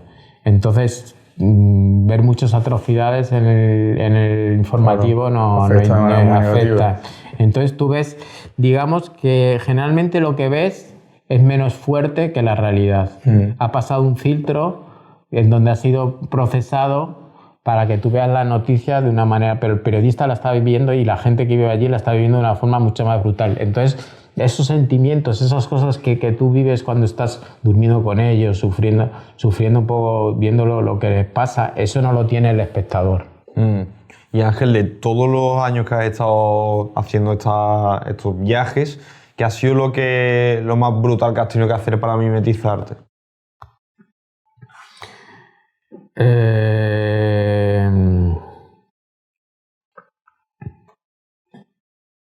A ver, ¿qué me habéis pillado? Espérate. ¿Se puede decir o no? Sí, no, estoy pensando que yo, por ejemplo, en el Amazonas, tío, enloquecí. Hubo un momento en el que ya, pues como en Apocalipsis Now, que ya estaba medio loco, ya los fotógrafos no me querían seguir porque ya un momento que te metes dentro del Amazonas, yo ya me había mimetizado con los indígenas Shipibo, o sea, era uno más, me pintaba la cara, entonces hubo un momento en que ya yo quería conseguir a los madereros que traficaban en el interior y me decían que era muy peligroso, yo andaba en canoa, y los fotógrafos ya me dijeron que ya no se metían más adentro, y yo ya estaba con los Shipibo a muerte y quería retratar eso y yo ya estaba zumbado, te lo digo, yo ya...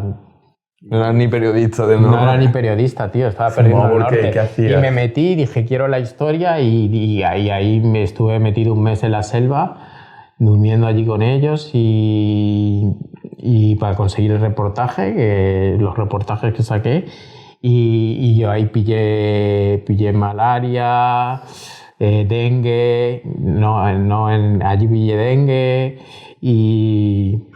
y fue ahí sí que dije, yo mismo me estaba volviendo un salvaje también. O sea, viviendo en la selva. Yo ahí cuando dije, te estás asalvajando, tienes que parar porque, tío, se te está yendo la cabeza ya.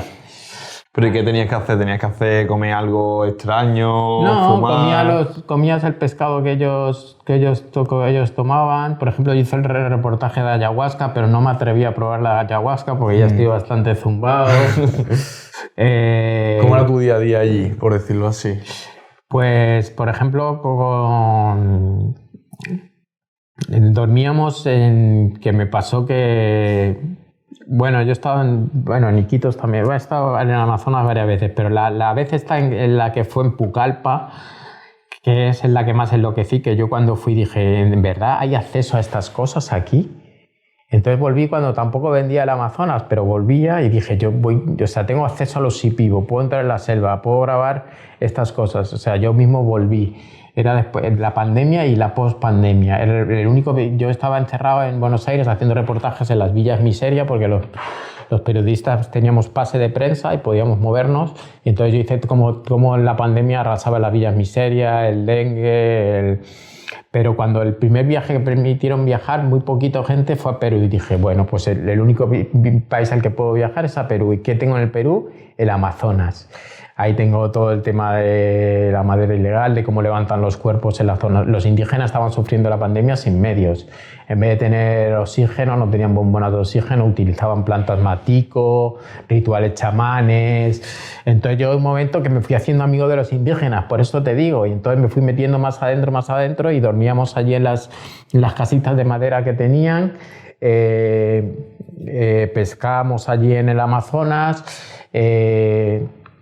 Después me fui metiendo me hice amigo de un maderero, porque yo quería narrar también a los madereros ilegales, no solo a los indígenas y pibos, semi-esclavizados. Yo necesitaba, mi obsesión es que necesitaba un maderero ilegal, o sea, los malos. Una vez más necesitaba a los malos, pero hay malos y menos malos. Este era un maderero ilegal tradicional, de los que todavía no iban con las topadoras, sino de los que pagaban 4 duros a los indígenas y pibos y se iban a tierras que eran protegidas de ellos y las arrasaban. Entonces yo me obsesioné con hacer esto y estuvimos, por ejemplo, ellos por la noche hacen como una especie de hilera con todos los troncos que han talado, los meten en el río y los van atando entre ellos, y estuvimos como 6 días de travesía, que yo lo pasé fatal, en el barco de vuelta, porque él me dijo, tú quieres venirte aquí a ver cómo grabamos con la madera, pero no puedes salir, una vez entras no puedes salir hasta que yo no salga. Y dije, vale, me metí y lo pasé fatal, porque yo tenía dengue, tenía fiebre, me levantaba y... Bueno, también nos lo pasábamos bien, tomábamos licor de lagarto, pero...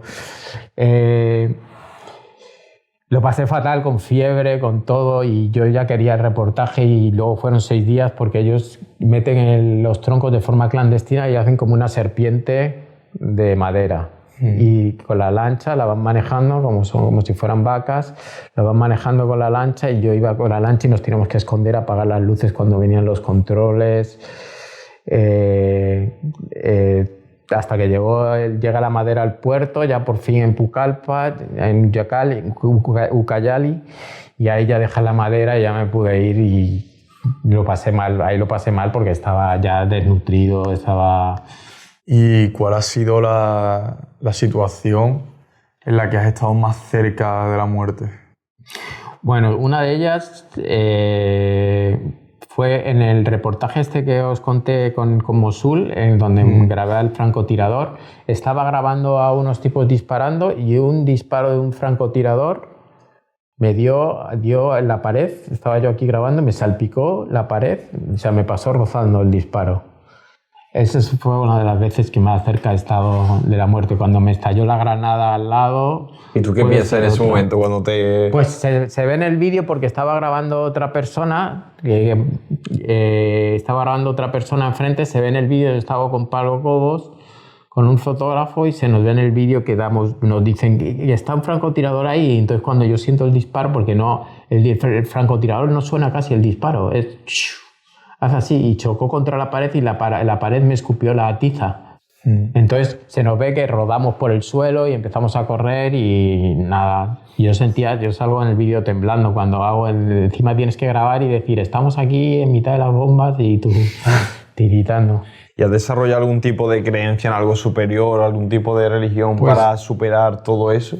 Pues eso es una cosa que yo ahora estoy en la búsqueda de la espiritualidad. Estoy intentando encontrarla, pero me cuesta. Yo, por ejemplo, nos decían, cuando nos secuestraron, nos decía que nosotros no podíamos decir que no éramos creyentes, porque una de las cosas que hice allí es estudiar mucho no el Corán, pero sí me daban un libro en inglés que te comparaba mucho los evangelios con el Corán, diciéndonos que el Corán, el libro que me dieron, el Corán era el bueno, que el evangelio tenía Y esto es curioso que el Evangelio, decían que el Corán no contradecía la ciencia.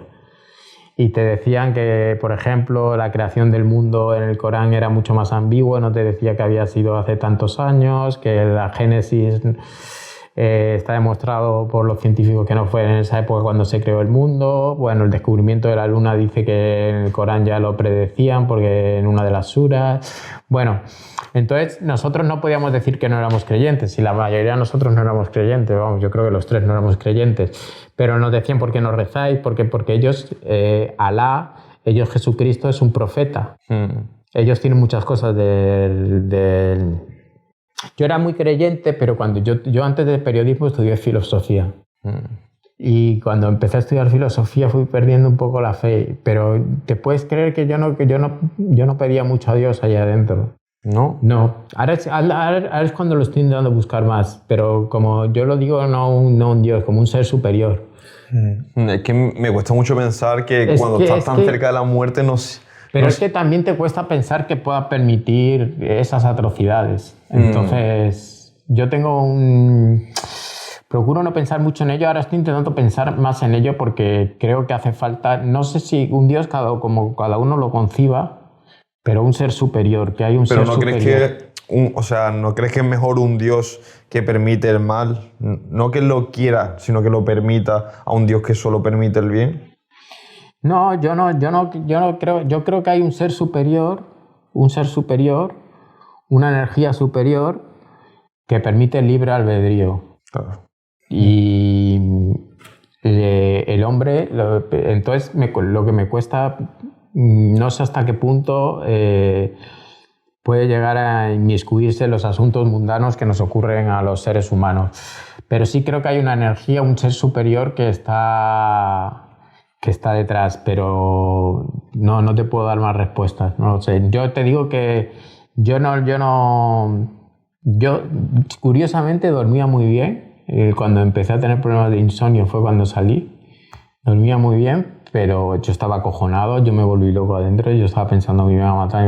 O sea, era 24 horas en una ratonera pensando eso, se lo pasé muy mal, pero no llegué a... Alguna vez sí intenté hablar con Dios, le dije, oye, sácame de esta para permitirme, porque yo creo que yo estoy haciendo una labor. Yo me sentía un poco, digo, si tú eres, yo soy un soldado tuyo en todo caso, porque creo que como periodista estoy haciendo una labor importante. O sea, ayúdame, permíteme seguir haciéndola, ¿no? O sea, yo sí que creo que hay una batalla entre la luz y la oscuridad. Digo, yo estoy del lado de la luz, ayúdame.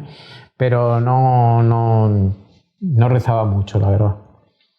Pues Ángel, yo creo que ha sido una conversación brutal. Si quieres dejarle un último mensaje a la gente que nos está oyendo, creo que sería muy bueno. No, que los medios necesitamos que prestéis atención a precisamente la noticia, que todos vivimos en un mundo muy cómodo, que tenemos todo el derecho a disfrutar de las comodidades. Yo, de hecho, ya hace unos años que he parado y que estoy descansando porque necesitaba descansar, pero mi idea es un poco retomar y que todo el mundo tiene derecho a... Pero que tenemos también que mirar de vez en cuando al otro lado, que el mundo cada vez es más globalizado y que tenemos que sentir, y que los periodistas necesitamos que también haya una contraparte y que vosotros, las personas, se interesen por lo que está ocurriendo en otras partes que parecen lejanas pero al final son muy cercanas. Pues un auténtico placer. Ángel Sastre, bienvenido a la élite. Buenísimo, Ángel. Qué buena, Ángel. Ha sido al final casi 2 horitas, ¿eh? Sí, hostia, está muy bien, pero